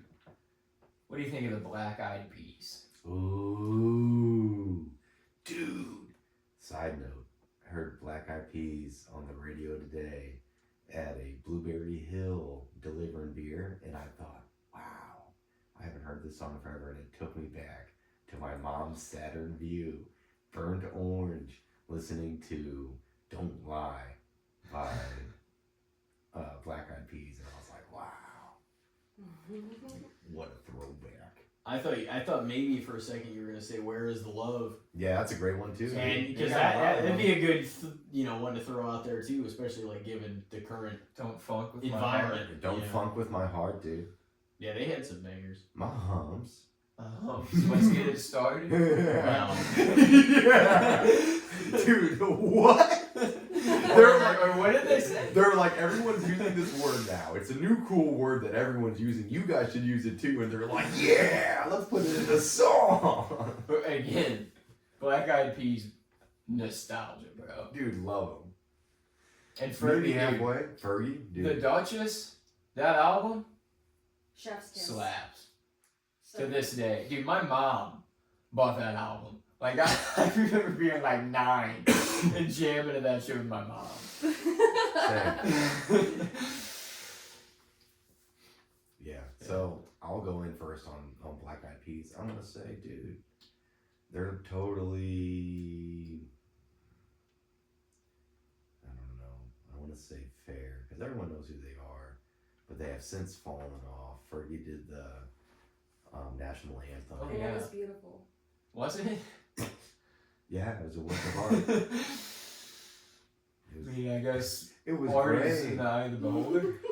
What? Beauty is in the eye of the beholder. Art is in the eye of the I beholder. mean, was it good? No. But think of the pressure. Are we still talking about it? But I mean, how many people perform that shit? She's supposed to be a musical artist, right? Dude, honestly, if you hear it, it makes me think that maybe I can give this a go and do better. Better than Have you Fergie. heard it? Oh yeah, it was Okay. funny seeing like Where was it? the Where was it basketball on? players. It was a basketball game, right? Because they were showing What like the year? players on the sidelines, and they were just like trying not to smirk, just like looking down and stuff. I mean, I don't know. That was probably like 2018 at this point. I don't know, man. I know they just 17, 18. Wow. What? So that was kind of what I was Yeah. going to say about them too. Was Black Eyed Peas I'll say fair. dope music, Dope music, dude. Mm-hmm. but it's like They play at every wedding. yeah. I mean, they got party vibes. They You do know? got party Yeah. Yeah. vibes. They're Especially LMFAO for or our- FAO. Generation of people. It's like Yes. if you're gonna have a big gathering, Because people our age know that stuff. yeah, Yeah. Mm-hmm. You know? it's our disco. You know, Yeah, I guess it really is in a way. because like whenever we were growing up, going to weddings and stuff, and like those kind of functions, it was like disco songs. Yeah, so Now fill it's my like- cup. Mazel tov.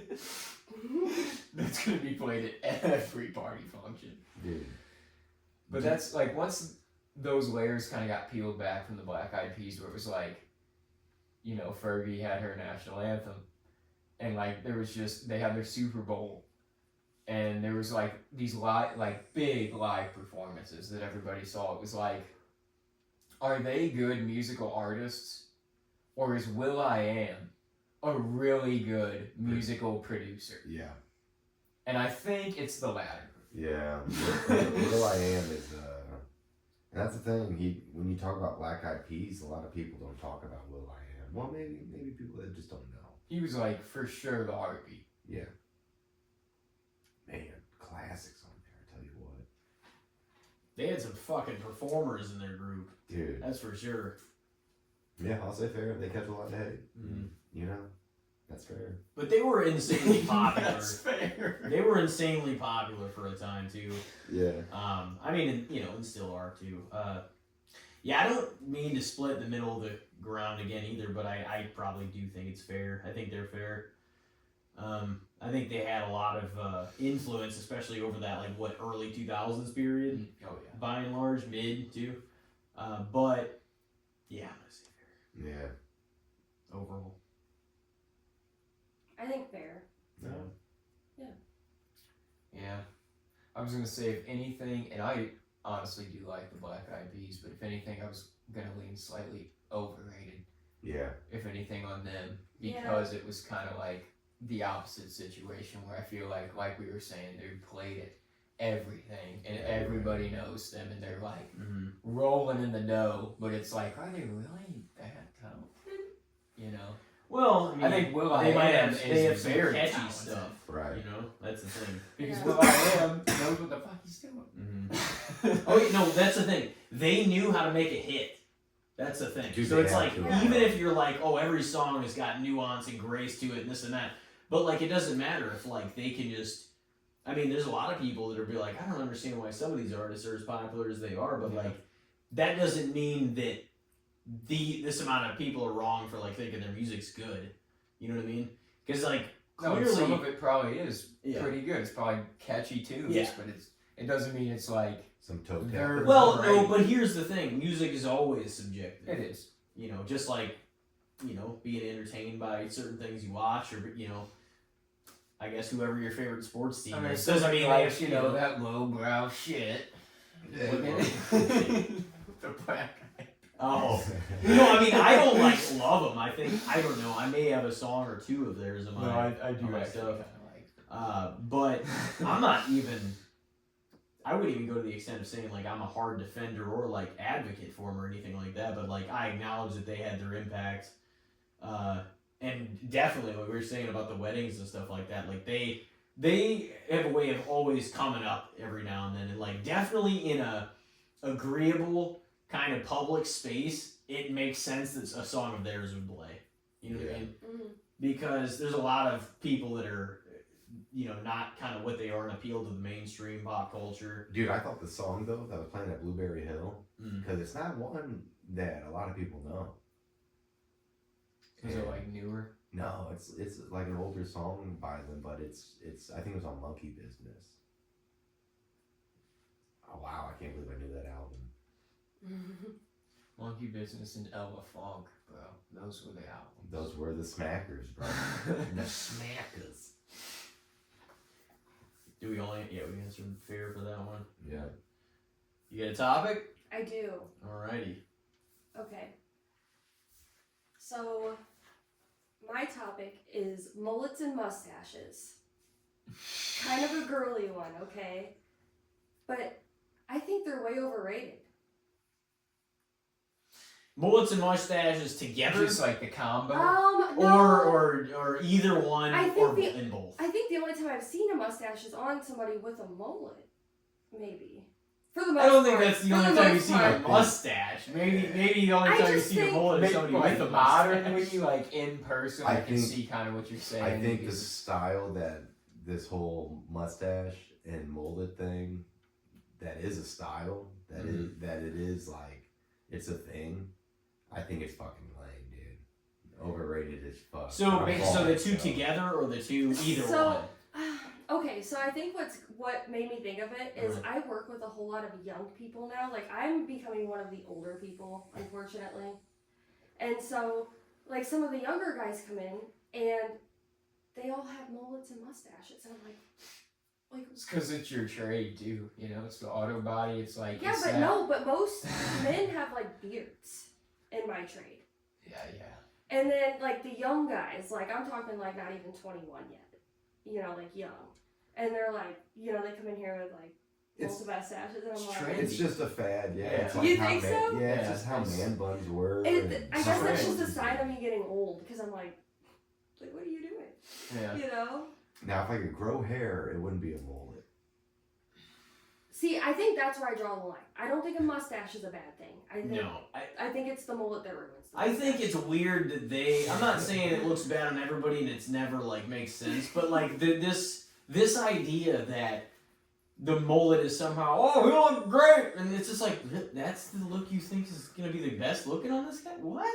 Yeah. Like stop. You're trying to push something that isn't by any means the popular opinion, but they're trying to push it as that, like the next thing, or or has been for a while. And I'm like, now. I don't by any means view it that way. Like, I don't think it's the worst look on earth on the right people, but No, yeah. but as a collective, no. The entire population shouldn't be trying to do this. Although you do see that's a the young thing. kid with a mullet. So I'm gonna you know, say overrated. Dude, that's the thing.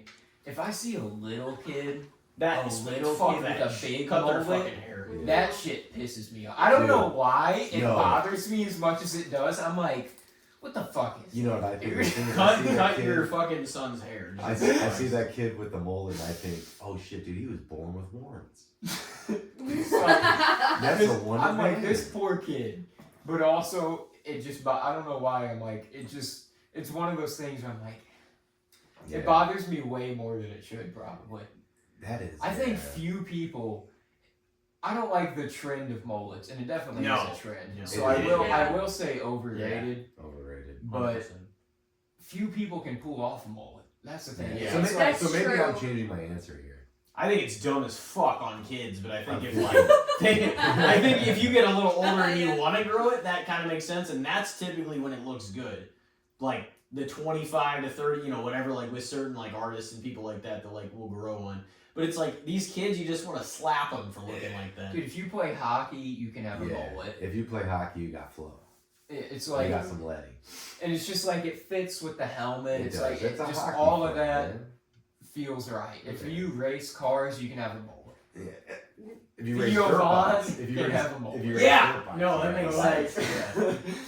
It has to fit the vibe. It feels like kind of. Yeah. It's just like anybody Maybe I'm changing my answer. running around with a mullet. I think, okay, two-parter. I think they're overrated, but maybe underrated in this aspect that it takes a true man's man to pull one off. That's true. I It mean, does, but the thing is, the people that are trying to pull it off are so significant in number that the idea of it may be overrated. But when you see But a there good are- one, you know it's a yeah, good one, yeah. right? Absolutely. Absolutely. You're like, hey, Yeah. that's not bad. Yeah. It's not bad. But what I would say is, I think Theo Vaughn, great mullet. No, he right? definitely does. But He I wouldn't definitely just has. ever describe him as like a man's man necessarily. He's not like a true. Mr. like, See, oh, I I'm don't think the mullet Counts is, as on my, is like- indicative of a man's man regardless. No. No. Yeah. It's At all. I'm not saying That you was just a can't. lack You of can't. I'm not better saying you words. can't be one, but it's like that's not whatsoever you would think of a man's man looking. I think like. country Yeah. western is It's more of kinda what I what- was yeah. saying. More of like a country western kind of vibe. If you have a More southern yeah. sort Not of- even, I mean, a Wyoming guy could have a mullet. That's He- true Yeah. too. he's If from you Wyoming. wrangle horses, Yeah. you can have a mullet. This is the coolest thing. There's credentials to have this shit. Yeah. Wrangling horses, dude. We watched Broncos get broken in. That's what like a rodeo is. Yeah. Like a real rodeo. We went and seen a real rodeo in Wyoming. That's cool. And it's like these horses that don't ever get ridden. And then a guy just jumps on the motherfucker bareback and Yeah. tries to hold on, dude. And it's fucking crazy. It's like, cool how though. often does that dude get hurt? Oh, dude, Yeah. my mom says that bull riding's like these people and that are like big into bull riding or big into bronco riding and stuff. They're like big in places like that, and they like hit pro circuits and like. Yeah, like that's why I immediately thought wrangling horses when you said Wyoming, because I'm just like bull riding, cowboys, It's horses. rodeo, dude. That's They're just the what I pokes. think of. Yeah, Wyoming's the pokes, man. Yeah. It's a lot of like Native American like reservation land up there and stuff Mhm. too. Yeah, it's really sad to see because they're not doing so good. Yeah. Yeah. I know my brother's wife, my sister-in-law, like her brother lives up there, Mhm. and they went to like visit up there, and he just buys like a shit ton of illegal fireworks from the Native Americans. Just like so, a bunch of this shit. It's just like Is this stuff so they good? make. It's, I mean, yeah, it kind of feels, it's like that vibe, you know? Yeah. Yeah, he pulled it off. That fake ass moment. Yeah. No, but like you That can was see, real. like David Spade could pull that off. That was real. Yeah. No, yeah. Yeah. It was real. That was real. I got one. Okay, let's hear it. All right. So this is, speaking of hockey, brought up a few minutes ago. We're gonna go with. I just set my phone down. I'm like, okay, I'm gonna phrase this the right way before I say it. So obviously, NBA and NHL. This is a disgruntlement we've talked about before. At least I brought up it. I'm like, this is just it's a disgruntlement I have because is it showing that much integrity of a certain league? The fact that 16 out of 32 teams make it in the NHL and, well, I guess they have like 33 now in the NBA. My point is, before I preface what the actual topic itself is, that's an enormous amount of teams when it should be the elite of the elite that make it. You know what I mean? And I know that there's a little bit of nuance to that because business reasons, let's sell as many tickets as we can, as many games as we can have, and it's a business thing too. Right. But like, I don't think it speaks highly if there's a possibility of a team with a losing record, if you're taking the top half, and with divisions, a team that has a losing record can get in, technically. 16 teams in the NHL, and then you have to win 16 games in the playoffs in order to win Stanley Cup. Yeah. But my thing is, like, that many teams can win it. I'm like, I think it should kind of be more like the NFL and the MLB. It's harder because at least a decent amount of less teams make the playoffs, and it should be the elite of the elite, I feel like, making it. But my thing is this, in regards to the NHL playoff series, what do you think about, obviously for business reasons it's a good thing, but what do you think about every NHL playoff series being a best of 7 games? Is that too much, considering there's 16 teams that all play that much, or is it kind of lacking integrity because it's just like, why are we burning ourselves out potentially 7 games every series to just get to the championship? It's not what it's about. It's about grinding. Well, yeah. Working the I mean, boys that's down hockey. the boards. Yeah. It's, So you I like do the love long it. you like I the love long playoff run? absolutely love the best out of 7. Yeah. Yeah. You wouldn't change any series for any reason? No. No. I just figured I'd throw that out there because I'm not necessarily advocating for the change, but it's just that's so many games Hell to yeah. get to that. I'm like, which makes a significantly physical aspect. long That's the playoff best team. That's the best team. if they can tough it out and make. Yeah. I mean, it And makes it's that's an about staying argument. healthy. That's an It's argument. about. I mean, there's so much that goes into it. It's about consistency, being persistent, consistent in what you do, and then the physical demand for it too. I mean, it's got to be berserk, but. Yeah, I like it, dude. I love the best out of 7 series. Yeah, you wouldn't change anything about the playoffs. Nah. Okay.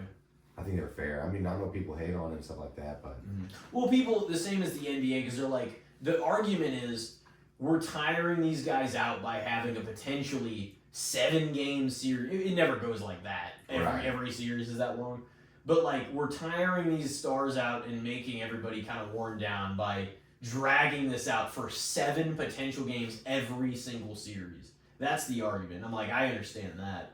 yeah, Because you don't want to lose your best players at the most critical time of the year right. to burn yourself out in that. So like some people would say, oh, best of 5, best of 3, best, you know what I mean? And they could always, I think regardless, the Stanley Cup and probably the semis before that should always be best of 7. But the thing is, it's hard to imagine a world where they would ever shorten it. Right. Because what league is going to willingly Cut take out revenue. those losses Yeah. and be like, yeah, we're not going to drive extra business in Yeah, we for don't care this, about the this extra many millions. millions. At this point, there's no way they would go less if it's going to be more revenue for having that potential for more games. Now, if they change it, I don't like that either. So change it. What do you mean? Like if they made it longer. Yeah, I don't think they would. Good God. God The almighty, World would I be Series, over the with World Series in baseball, some people don't know this, but like it started, it was going to be a best of 9. like first to 5. Dude, That was the leave World it to Series. baseball, man. Yeah, no, they're like at 1903. They're like best of 9. We're gonna see the clock still standing. Best of 9. And you know, but every sport was. I mean, hockey still is, but you know, especially at that time before more rules and regulations were implemented, they were like really hard hitting. You know, certainly in the NFL before they implemented a lot more things, facilitating more offense instead of just crushing guys defensively in things that you can't do now. Just blindsiding dudes. But we also learned about Legally. CTE and all those other things, so like they That's had what to I do mean. some things to please. Otherwise, they were gonna get fucking sued and have a shitload of lawsuits. That's These the guys only getting reason hurt. that shit changed, though, is there was a Yeah. whole generation of guys they saw that were like, oh, Yeah. these guys don't even know where they're at anymore. And Well, and that's the thing with just how times are changing and everything's changing, and even like the NFL has to adapt to the changes as well. And so it's like the technology that we have now to like understand CTE as we do, and to obviously not know about it, 60 years ago, 40 years ago. I mean, people even 20 years ago were Yeah. doubting it. They're like, I don't think anybody got any of it. It's like, this guy got slapped in the head with a steel chair like 60 times, like in wrestling. Yeah, dude, it's real, man. I mean, Yeah. and You- so trauma. You are not supposed to cause damage to your brain that your brain is like shifting and hitting your fucking noggin like that many times. Like it's not supposed to move around no, like that. that's why you have a skull around it. Yeah. It's to protect it. Yeah. The brain named itself. But it most certainly, whether we know all the little details about it, it most certainly exists in I mean, a lot of people with brain damage are a little, they tend to be, I mean, and I have some, from my accident years ago, no doubt, like to some extent. I think a lot of people, you've hit your head or been hit in the head or fallen, like most people have at least a degree of it. Yeah. But that could vary from, one end to the other. I've had 2 known concussions in my life.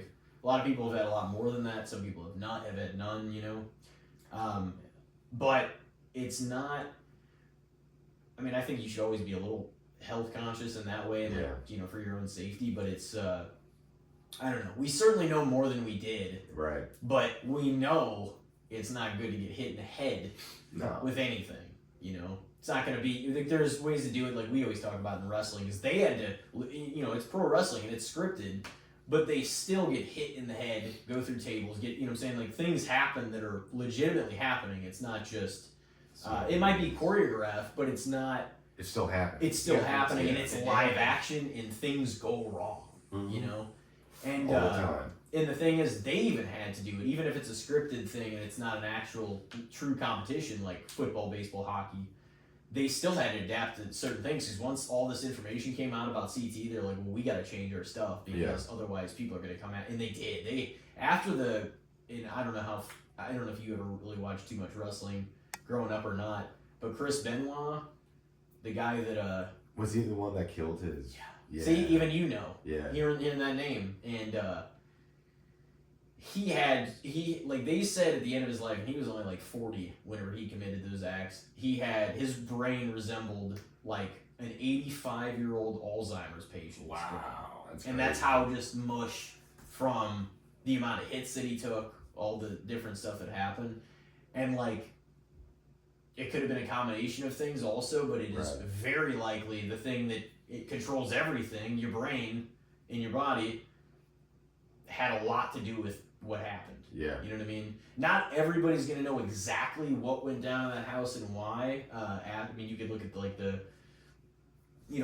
all the information we have on it and stuff, but it's just like he had so much sustained damage to his brain that Oh yeah. that was no doubt tied to it. And like they put pro wrestling through the proverbial wood chipper after that. I mean, they fucking brought him on talk shows and they hammered like Vince McMahon and like asked the hard questions to all the guys and stuff, and they're like trying to get them to change their product or trying to destroy them and be like, this is what happens. Like they'll the media's always taken shots at wrestling, and wrestling's tried for years to kind of set the ground for you.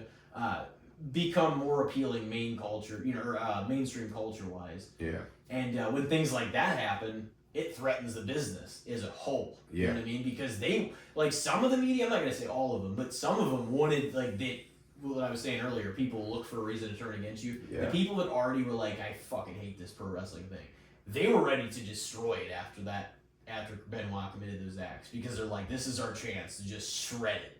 You know. It's like it didn't work with the steroid trials. Yeah. We got him with this. Yeah. And they had to do everything they could do, like these other leagues we're talking about, to take precautions in the future, and they still are. And the thing, what's crazy is we've talked about it too, you know, and you know, in NFL and fantasy and stuff like that, how many guys are hurt.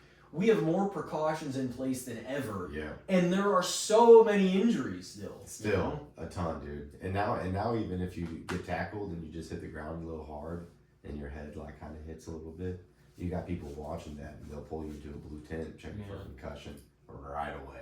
Yeah. And so and they don't just stop the game. You got to come out. And then your running back will come in, and then he'll get suspended or fined $10,000 to Cam Scadaboo. Oh my God. Jackson Dart's already gotten like a few concussions. Yeah, and he's like out. just He's out. Yeah, dude. And them guys are like, they were fun as hell to watch, but you could tell from like it's not sustainable. the dude, first week. you knew like, Scadaboo. You watched him the first week, They're and you gonna were get like, hurt. dude, he's gonna get CTE tomorrow. Yeah, he can't play like that for No. even Dude, maybe 4 Jackson years. Dart, like when he leaves the pocket and goes on a run, he turns into like a running back. He Yeah. doesn't even seem like quarterback anymore. He's like dropping his shoulder and like throwing stiff arms on dudes. It's like, dude, you're a quarterback. You can't just be like You're a quarterback in the taking all these NFL. hits. You're not a running back. Like running backs are built way differently Way different. than the way you're built. Yeah, unless you're talking about like Derrick Henry. Derrick Henry's a fucking freak. Yeah, That's he's a the thing. genetic specimen. Yeah. That's why he's in his 30s and And he can still still take people on his back. You Yeah. know. Yeah. Good God Almighty. What do you guys say about that though? Basically, all the NFL playoff or NHL playoff series is as a best of 7. You Oh, loved it. Think that's overrated, underrated, or fair? I think it's fair. But I love it. I think it's great, dude. But you don't think it should be any more or any less? Not Any more, not any less. tinkered Man, with. I think it's great Yeah. how it is. You know, if it ain't broke, don't break it. What do you think? I think it's fair. Yeah. Yeah. Think it's just the right amount too, and it makes sense. I mean, you know, I also understand that with more teams in the playoffs to an extent too. It's like it makes it exciting because teams will get in, but also it's more than just like, oh, we lose one game, we're fucked. Like it's a best of 7, and you have time in that play. I mean, like, I'm sure we are all pretty excited, but like when the Blues went on that 2019 playoff run, I was like, I did not see this coming for like the city to be that hype, and like we ended up going to like bars and places to Yeah. watch the games all the time and stuff, and I was like, I just did not expect that level of excitement to just emerge because we were so used to the Blues being good but not quite good enough, Yeah. and the Cardinals making the playoffs at least and possibly getting there. But when that happened, it was so refreshing because it was like, this is so fucking cool. that Yeah, they it are was dope. this good right now and on this just Yeah. uptick. So I'll never, and I know you won't, Yeah. but I'll Not a chance. never forget that fucking, in 2019, That same era, thing. yeah. That whole whenever we won, I can't believe it's been that long. Yeah. Holy shit. Oh man. But what do you think? Best of 7. So, I mean, Every so playoff yes, every series is better, and that's, I mean, it's a physical ass sport. The NBA and So it's NHL like- resemble each other in almost every way, from the playoff format to the amount of teams that get in, to the length of the series, and their seasons happen basically the same time of year to Yeah. the same Yeah, end. except NBA players fall down and whine, Yeah, Yeah. no, they do. and Cry like little bitches. and NHL players get checked into boards and get in fist fights and don't come out. of the Lose a game. tooth and then go into fucking third period. You know what's cool about basketball and hockey? It's not like football or baseball in the aspect where offense and defense can switch in a snap of the fingers.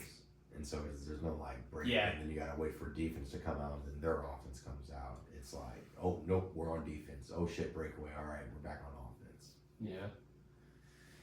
It is super fast paced. That's the thing. Mhm. It's like, if anything, I would be like, man, that's almost too much for every single series, just because I'm like, high risk for injury, fatigue.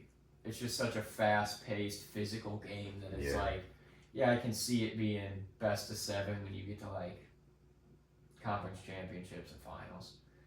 But I mean, hey, you know, I guess like you said, if the fans love it, the teams are down for it, why would you bother fixing it? It's hard to imagine them reducing it now after it's, you know what I mean? That's the thing. It's not that they would go any longer, and I don't think they should. Like any more games Right. additional. Yeah. But it's hard to imagine that because, like, you know, we always say, or just in business or like, you know, companies, organizations in general, like, what business is going to voluntarily take a loss? Which means, let's reduce it to 5 games and decrease the possibility of having 2 extra games. You know what I mean? Yeah. No business that wants to make money is going to voluntarily be like, let's make it's a less bad money. business model. See, like, that's why business I'm model, like, yeah. now we're already this far in, it's hard to imagine any other way. Yeah. That's the thing. So, you're not going to voluntarily take a loss. No. Like, especially now. You know? Unless the Players Association just like Unless guys get too injured and Yeah, then you lose all the did. stars. That's one of the risks So to I it. mean, if it came down, it would have to be like a injury longevity thing. Yeah. Yeah. Like to where they're like, well, I think it's gonna be better if we limit it to like 5 games, you know, whatever. I think if anything, yeah, I mean, best of 7 in those final ones, but I wouldn't tinker with it too much. I do think I hate the thought of a team that really didn't earn it though, and that's what bugs me. I'm not saying it always happens in NHL and NBA because I don't follow some of like at least the bottom tier teams that well. I know what's going on at the top of like some of the leagues usually, but I would say I don't know. It's I can understand like the case for making it less because you want your stars around for the biggest games. Yeah. That's the thing, and like a way to do that is to protect them and make sure it's not, you know, that way. But like I said, everything about business goes against this model ever changing. You know what I mean? Even if you're like, oh, protect, it would have to be some extreme example, or like maybe one series where they lost, say, like 4 of their best players in the teams. They'd be like, okay, something's got to be done about this. Right. You know what I mean? There would have to be something extreme, I think, that took place for that to be the Change, case. yeah. And we don't want that necessarily to be the case because we don't want people to get injured.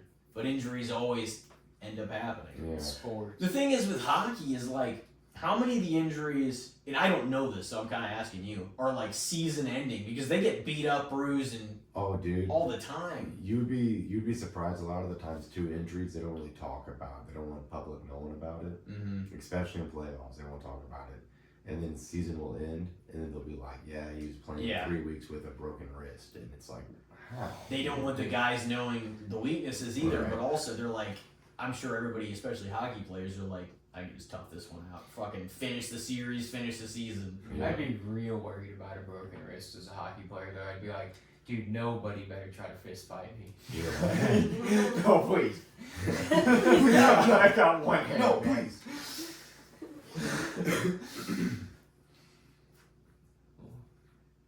Did everybody answer for that one? Did Yeah, you? I think so. What'd you answer?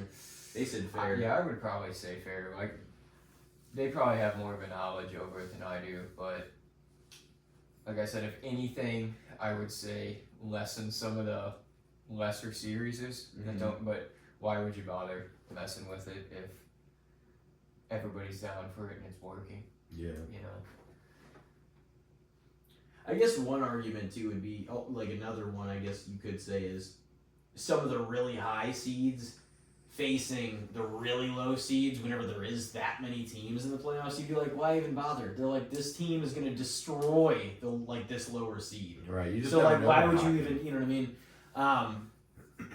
But who knows? I guess they don't. It's not like they all go 7 games either. You know, No. some of them are going to be blowouts, especially Some get early. swept. Yeah. Yeah. So, but it's an I thought about that. I was like, that's a good one to kind of throw out there. And that's not even about the amount of teams, but obviously the length of the series is. All right. So, all right, fairs across the board. I guess you're probably up for your second round here. You got one?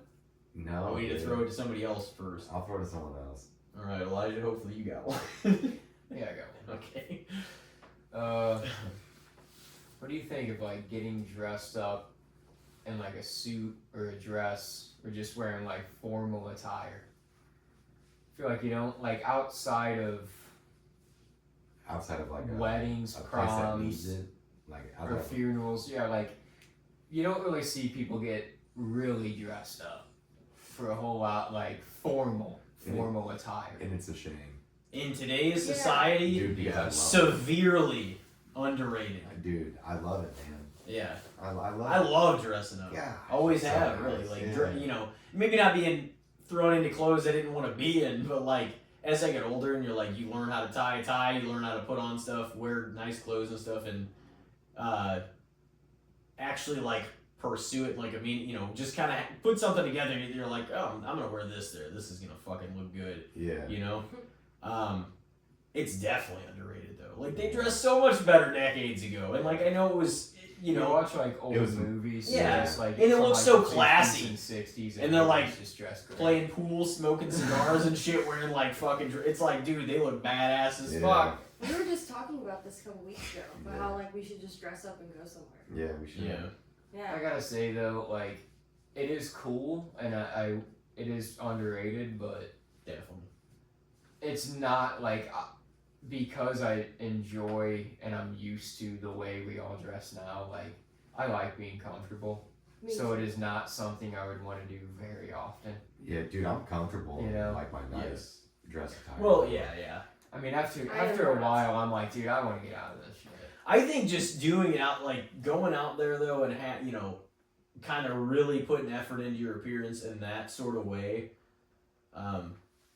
that's just kind of, like, lost because people wear just random weird bullshit sometimes. You see them, and it's just like this, you know, it just doesn't seem...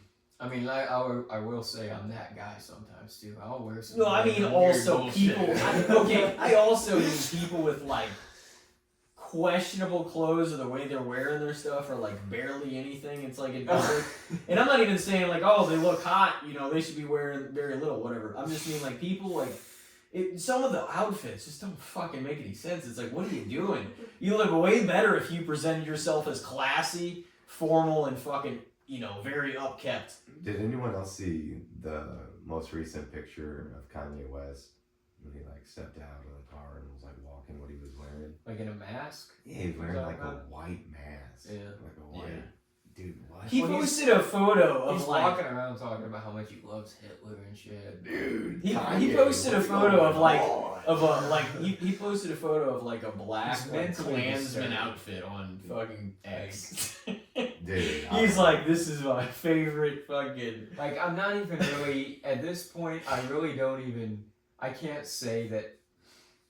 Like, you know, we all kind of probably agree that he's had some bangers. He's a bit Fuck of a yeah. he's a Great- bit of a musical great genius artist. in his own Graduation way. album was beautiful. And I can't even necessarily say he's like maybe a horrible guy at his core, at his heart. He might be great. I really do think though that the guy's got some mental Yeah, problems. Hey, just take some meds, Like, man. just- I take them. They're cool. He dude. doesn't though. I don't think. Yeah, I know. You need to, dude. That's okay. I take meds, man. It's Yeah. alright.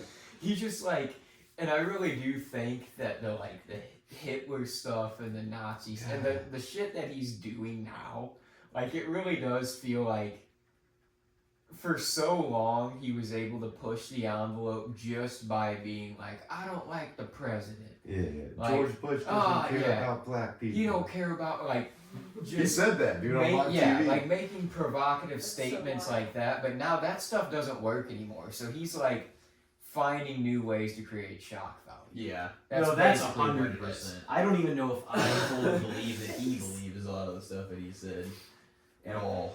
But he definitely he does that. I mean, he's for the longest time he did that. Like when we were in high school and stuff, he would constantly be doing things to just make sure his name stayed out there. Yeah. Good, bad, or ugly, he would always just spew something just to get his name back in the headlines. You know, that happened all the time. From the Taylor Swift stuff and saying, "Oh, she doesn't deserve the award," and then we were junior Beyonce high. had one of the best albums of all time. And then like way after that to like whenever he took his, I guess, what's her name? Bianca something, but whenever they showed up at the Oscars uninvited and she was wearing that totally nude like outfit, that was like He last in year. some weird ass mask then Yeah. too. I think. Well, he showed up and I think he was just wearing black and had had his glasses on and stuff, but You like couldn't see him at all, right? Wasn't that the I know. Like, what is going on? It was wild, man. Kanye, Yeah, he's always up to something, but there's no question that he's made some undeniable bangers. He should be Without a up doubt. to going to therapist or psychiatrist. But see, Yeah. artists on some meds. Artists are fucking Getting extreme people Yeah. sometimes. I mean, they've been not all of them, but like a lot of them. Some of the most profound ones have some of the gone through some most episodes, successful ones of all time and influential ones have had some deep-seated issues. Oh yeah, So that is for sure. without a doubt. Wait, what was the topic? This is what happens on this Dressing segment. for Yeah, Kanye West. 50% underrated. Yeah. I'm not necessarily saying every day either. I know it's not gonna be like the 1960s overall, but like a lot of those people, man, it was classy as fuck. They looked good. It looked actually formal, and like you could not see today's kids and like younger generations doing anything like this because they couldn't be classy if they fucking tried. Yeah. Dude, yeah, speaking of Kanye West and fashion though, that dude will like try to sell you like a shirt that goes to your knees with that's just a black t-shirt that goes to your knees with a white swastika on it. Yeah. It's like $200. Dude, What the fuck is wrong with this guy? he Yeah, posted it's a triple XXXL. he posted on X Like a white swastika, and this is one of those things. It's like, do you actually believe this, or are you fucking just saying this for It was just like it was just a white shirt with a black swastika on it, and he said, "I hope you enjoy this." He's like, "My best performance art piece so far." It's like you didn't even come up with the Nazi fucking symbol, but he said it was he said it was his greatest performance art piece so far. This shirt. Wow. That shit was like a symbol of peace before the Nazis got a hold of it. Yeah, you wow. could find swastikas like all over old like Christian buildings and stuff. So And then, but then it was transformed to mean something completely because fucking Hitler different. just Yeah. rebranded it, man. Oh, Yeah. Yeah, It was a rebrand. I mean, I don't know if I will say, for better or worse, probably one of the most successful rebrands of all time. I mean, here's the thing, and like I'm not even saying like the regime was right about anything, but to insinuate, insinuate that they weren't a well-dressed fucking group of people that was efficient. They did dress nice. They did. Everybody says that. They did Literally, dress everybody nice. admits that. And I'm like, the thing is, The best dressed problem group is- of meth heads of Dude, all time. all of them are this one. the problem, the thing is too, is like, whenever you combine, talking about the actual regime though for a second, it's like not to get deep into that, but like, but whenever you, I mean, he talked about him openly and hating the Jews, so there's reason to talk about it. Yeah. But like, whenever you combine evil with efficiency, Yeah. that's not a good combination for everybody yeah. else. That's really efficient evil. No, it This evil's and it fast. was, and like that's the thing. Blitzkrieg 9-9. You can't say, obviously, all dictatorships and evil of that magnitude, it's going to be short-lived, and large part thanks to the fucking United States of America and our country at that time, especially, that stopped it. But like, that to insinuate that wasn't successful in the short term, man, they fucking took over most of Europe. Dude, they That took. shit was insane. They're Like, taking he over- fucking knew what he was doing. Yeah, it was For a while. called Blitzkrieg warfare. I mean, it was Yeah. also, that at first though, you can't really blame anybody at first because it's like nobody saw this shit coming. This guy's just like, He was on Time let's just magazine in start. the Yeah, 30s. let's just start He was voted storming Time the- Person of the Year in Yeah. like 39 Yeah. or something like that. 38. Yeah, I'm 37 maybe? I don't Person know, of the whatever. year, man. Well, Yeah. World War II didn't officially start until 1939 either. Right. But he was growing as the That's- decade Yeah, that's started. when he invaded Poland. Yep, as it started it. Yeah, and I mean, are you gonna blame Poland?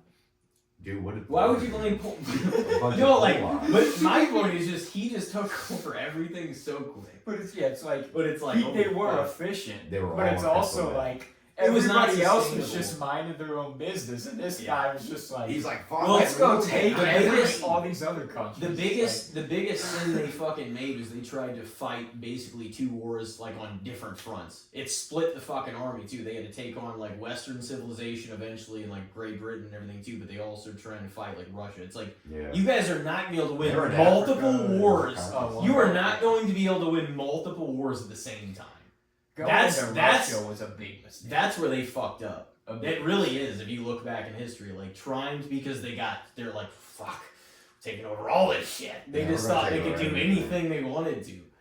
They thought they were gonna So- go into Russia and outdo them in winter. Hitler's In Russia.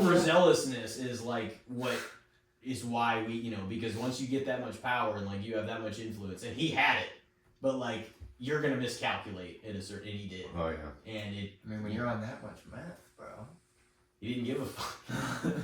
you're gonna Um, fuck up at some point. Did we answer for the last topic? Yep, we said dressing foreign ways severely underrated. It is. Did we all say? Yeah. Nazis overrated. I mean, I don't think a lot of people think I don't know, man. Yeah, Some I don't people that know. did. I don't think it's like that. No. Even if you combine. No, I'm not everybody. saying Yeah. it's like that, but there's No, I people mean out like there probably no, have there some are love for there it. are definitely still like swastika gangs and shit like that, but I don't. That's not. Yeah, that's. I think there are larger problems I think there are larger problems and beliefs in the world. Yeah, we than have that at bigger this fish point. to fry. We have absolutely different things than that. Who wants to throw one out next? I will tell you this.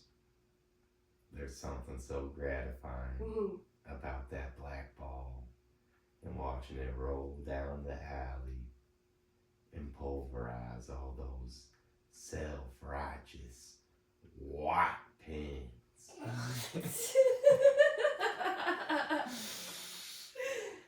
That's his new thing. That's a quote from something though. Isn't it? That's Cleveland. Oh, Yeah, I knew it was from Okay. something, but I couldn't put my. I didn't know what exactly you were quoting. I knew it was a bowling reference. It, No, I it can't. was a bowling reference. I thought you were gonna throw out a topic. No. I don't have No. Any more I don't have any more Yeah, I don't topics. have a Oh topic. man, what do you got? I got for my us, 2 Bri? topics. Oh man. She's like, I tossed you my topic, bro. Yeah. You got another topic, bro?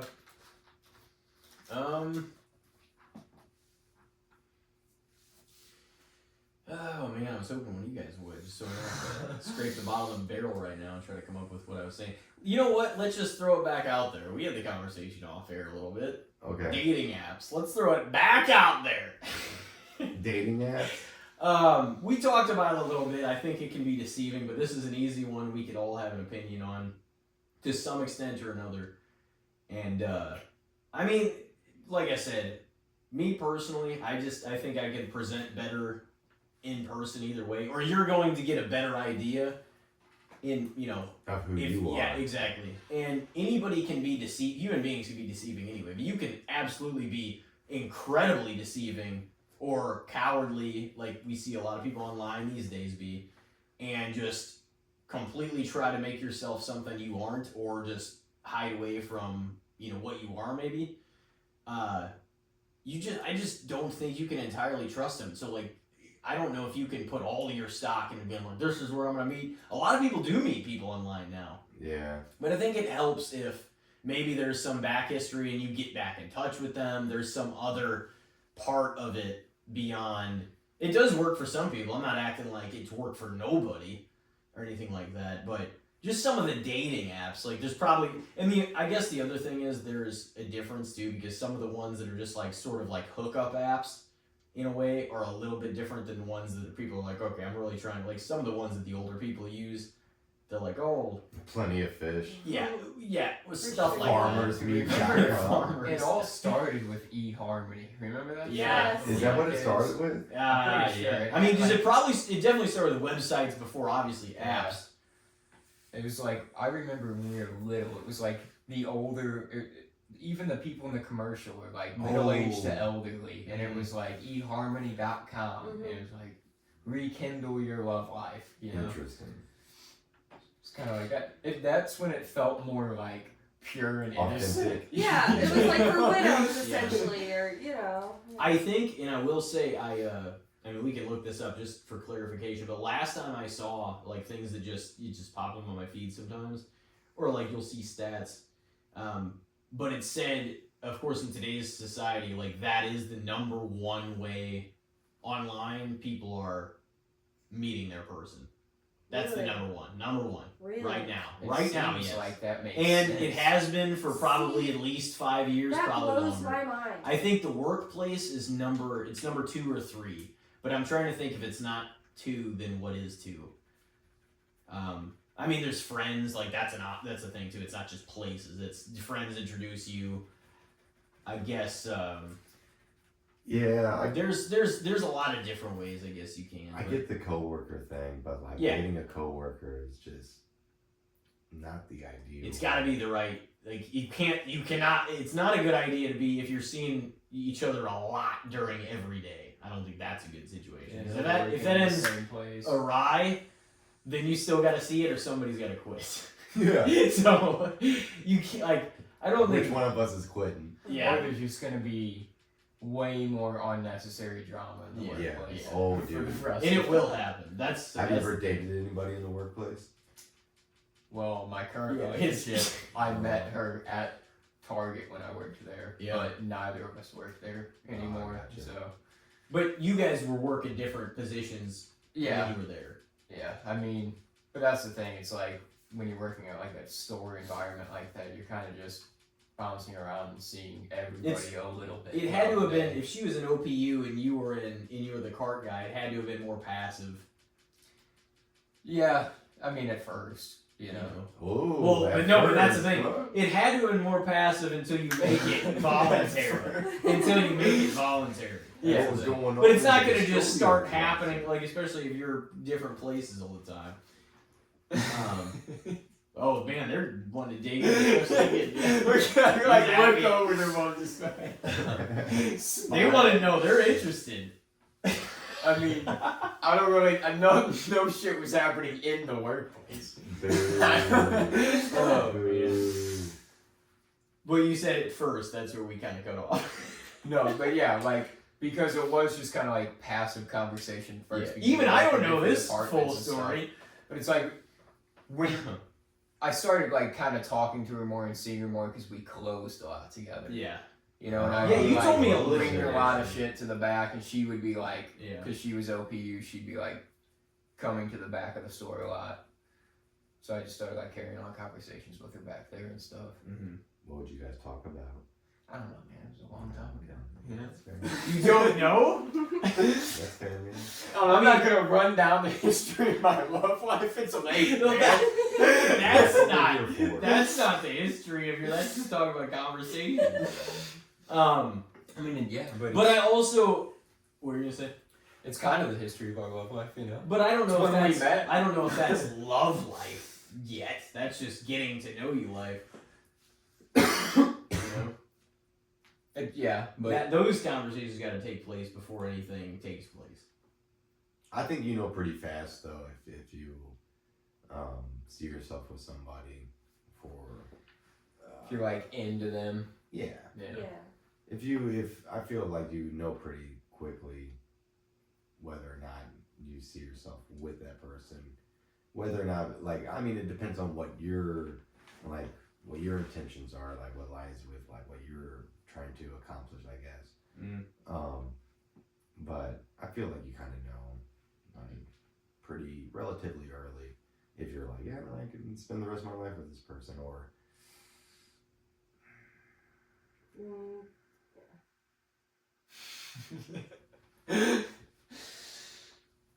So you think you know pretty early? yeah. And that, I'm not saying that because that's like a got you thing, but that's my thing. Do you think a lot of the people that don't end up with the right person, or say like, oh, they get married or engaged 6 months after knowing each other, and then like 2 years later they're like, yeah, or however long for like, Yeah, do you I mean, think? like I've seen like where it's been like the high school sweethearts that Yeah. dated like in junior high and in high school and then got out and got married and kids and still together and all that. And I've seen where it's happened where they get divorced and they hate each other and nothing is good. Yeah. But They don't know. They obviously, by definition, though, they don't know if it ended. You know what I'm saying? That's the thing. I mean, things can happen to cause that, but that's still part of it. You know what I mean? Yeah, I think like I don't think it's always easy to know. Honestly, I really don't. No. There's many people, and I'm not even. Everybody's been there at some point or another anyway. But it's like many people think they know.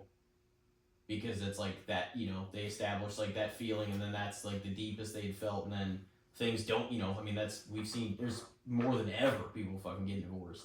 Yeah. You know what I mean? Yeah. So it's even by stats, we know that people they think they know, and they don't always, I think, I'm not trying to just poke holes in like no, I know love what you're saying. relationships either. I'm just saying like that's just. But I think that's like it an is ongoing tough. thing where it's like people change and you're supposed to. And if you want to change and grow together with somebody, I think that you can both be on the same page about that. Understand that, like, this is a transition period right now. Whether it be like, like perfect example would be like starting a new job, like dating someone and then starting a new job. For them to see you go from where you're at and then to like a really low point and then back up to like working and doing things good. It's just like yeah, that's what I was gonna say. Like, I think like you can figure out pretty quickly if you dig someone, if you're like into them, But like, it takes a while, at least for me, to like, if you like truly are like, oh, I have like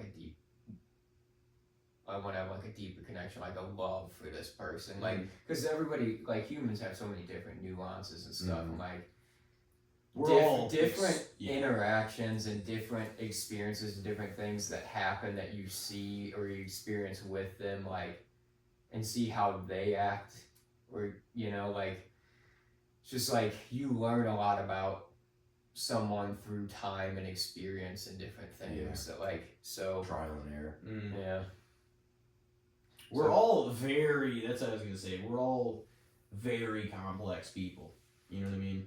Yeah. It's like it seems like it should be easy to understand, but it's. We all have like we're really strong in areas and like really weak in other areas and shit too. That's the thing. Well, and not even knowing where those are and then fucking it up. That's the other thing too. And it's tough. Like I'm so hard on myself in certain aspects. Not even just like relationship stuff in life, but I think I should have known better, because you're like, I shouldn't be making like this many mistakes in certain areas of your life, and then you just do because you're always learning. And like we were talking about with our parents and stuff earlier, you forget that sometimes it's still our first time on this run. We don't know everything. We're nothing more but experiencing the universe, experiencing itself. Yeah. It's just crazy because I am pretty hard on myself for fucking certain things up with just anything, because you're like, I should know better, I should know how to handle this, and we're still learning, and like that's hard to accept once you've grown so much. You're like, I shouldn't be fucking up like this, you know what I mean? But that's what we've all, and it does. It might not happen as often, and maybe you have a more clear, direct path about what you want, but sometimes you just gotta allow yourself grace, but it's hard because Yeah, but making mistakes is how you learn. It is. Right. Yeah.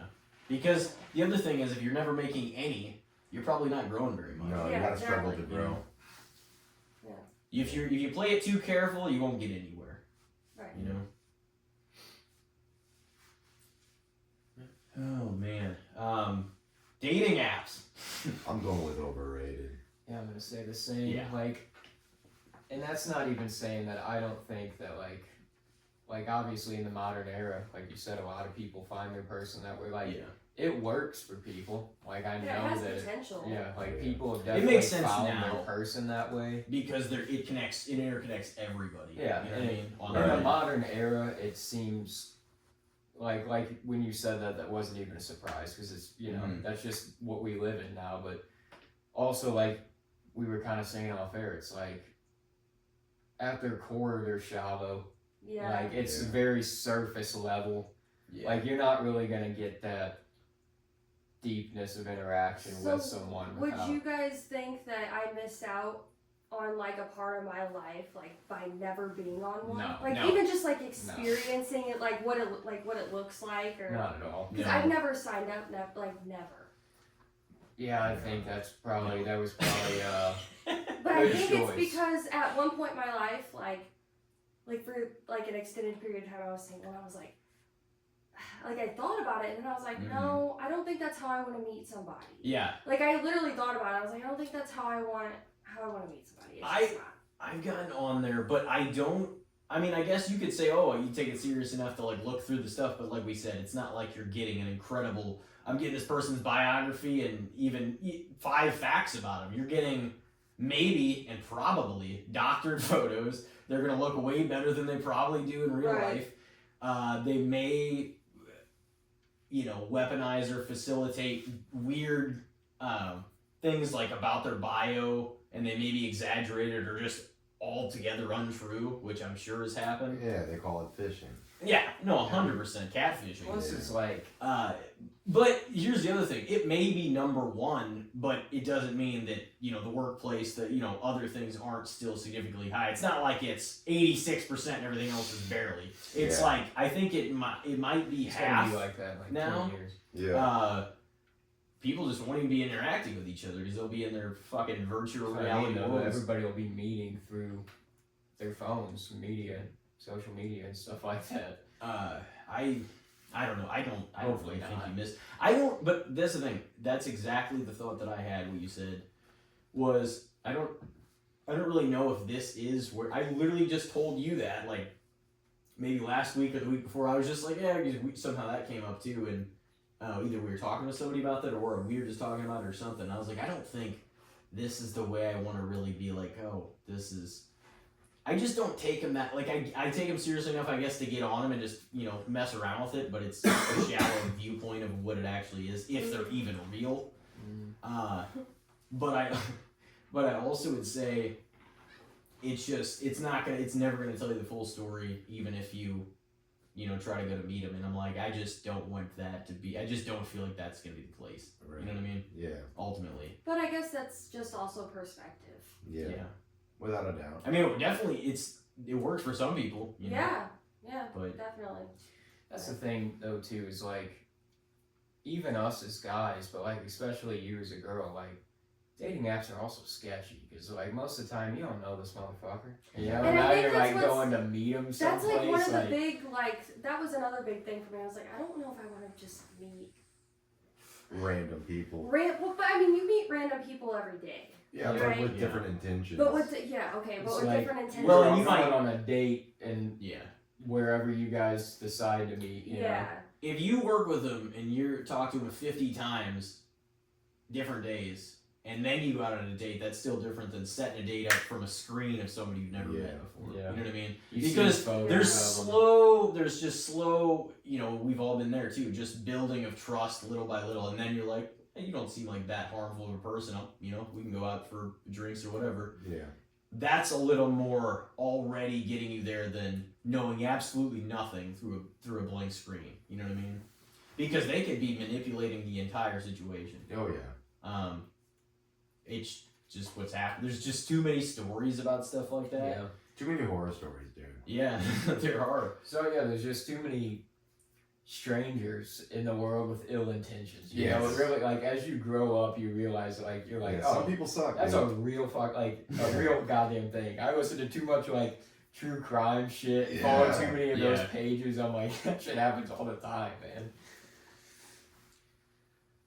So yeah, dating apps overrated, bro. You don't need to Overrated. murder. Overrated. We all. Did you say overrated? I guess because I know nothing about them. I No, guess they're overrated. But to be honest, and that's even through like our perspective. I think all three of us guys said overrated, and it like they just are. yeah. Yeah. It's just not the way. For me, I just don't think that's what's. I don't know, and I can adapt to a lot of the new stuff, but in those kind of ways, and like some of the gentlemanly things and getting flowers and like that kind of stuff, I do see things in a very old school light. I'd rather meet you, get to know you, you know what I'm saying, like that kind of thing than do, you know what I'm saying? And I think there's something admirable about that too, because you're not really looking for a cowardice way out, like I'm gonna look you in the face, I'm gonna, oh, let's go do this, like I'll ask you out, you know what I mean? Like it's gonna be stuff like that. It's not gonna be this weird bullshit, oh, I'm gonna be afraid to, or I'm gonna, bullshit about who I am through this in order to get this date kind of thing. Right. You know what I mean? I'm not saying everybody is, and there's certainly people that aren't posturing their way into acting like they're someone they're not.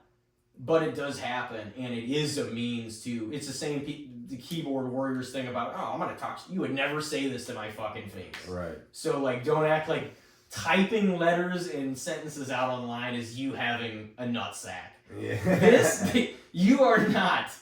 You are not proving shit by saying like this stuff that you would never say to someone in real life. No. And so that's kind of the way I look at it, because I'm like, I'm going to do like the upfront things like in that sort of way, at least for the most part, not in like a weird awkward, but like I'm gonna go about it my way. I'm not gonna like do it and just type messages and you know what I mean, like that kind of thing. Like it's just gotta feel more real than that to me. You know what I mean? So, but yeah, that's I think we all said overrated on that one. Overrated. Yeah. It is just. I'll take your word for it. Yeah, I would. Oh man, does anybody have another one to throw out there? Just anything, just bouncing off the top of your head. No. No. No those. Alrighty, well, how are we feeling? I think you guys did great on this episode. Thanks, Yeah, man. it was a fun one. Yeah. Oh yeah. And look at this, we hit about your normal time. We did 2 hours and 30 minutes pretty much. Yeah. You've always went pretty much at least 2.5 Yeah. hours. But either way, it's not even about the length, it's about the content of the conversation, the Yeah. people involved. Thank you guys very much for doing this. Thanks for thanks. coming on, even though it's Thank kind of you. impromptu. We're like, yeah, I'll do it. Yeah. No, I'm really glad we did this, honestly. Yeah, same, man. This has been a lot of fun. I can't believe the night's already this late and we got. I know, dude. Gotta You know? do it again tomorrow. Yeah. Yeah, man, never fuck ends. being an adult. Yeah. You gotta work and shit every day. I don't like it. Yeah, but you can have cake whenever you want. Yeah, Yeah. no, exactly. Going back to the 18-year-old kid thing, it's like it sucks I can and do whatever I want to do. yeah, it sucks and it's better in like a lot of ways. Yeah. Yeah. So, well, you Well, guys David, are thank welcome you. to come on anytime again. Right I on. hope you do. Yeah. So, Thank you. Be fun. well, ladies and gentlemen, this has been Ian and Bri. Thank you guys very much for coming on. Any final words for the guest here, or the audience, I should say? Let's go Blues. And Go Dolphins. ooh, yeah, let's go Blues. Let's go Dolphins. Dolphins NFL.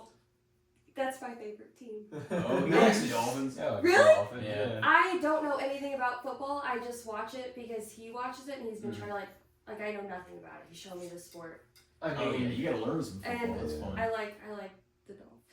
She thinks her outfits are cute. That's see, why I like this. they got some. They got Yeah, got a that's some good color colors. combination. They got They good do. colors. They have really cute outfits. Really? Yeah, I mean, I'm They sure they do. take it. Yeah. Oh yeah. Oh man. They're not a very good team No. right now. But they look good. They're getting good. They look good losing. They're about style, not function. That's Yeah. right. Oh man. Well, thank you everybody out there for listening. This has been another episode, and thank you guys for coming on once again. Yeah, totally. Everybody have a great week out there. Take care of yourselves, and we will see you next time. Peace.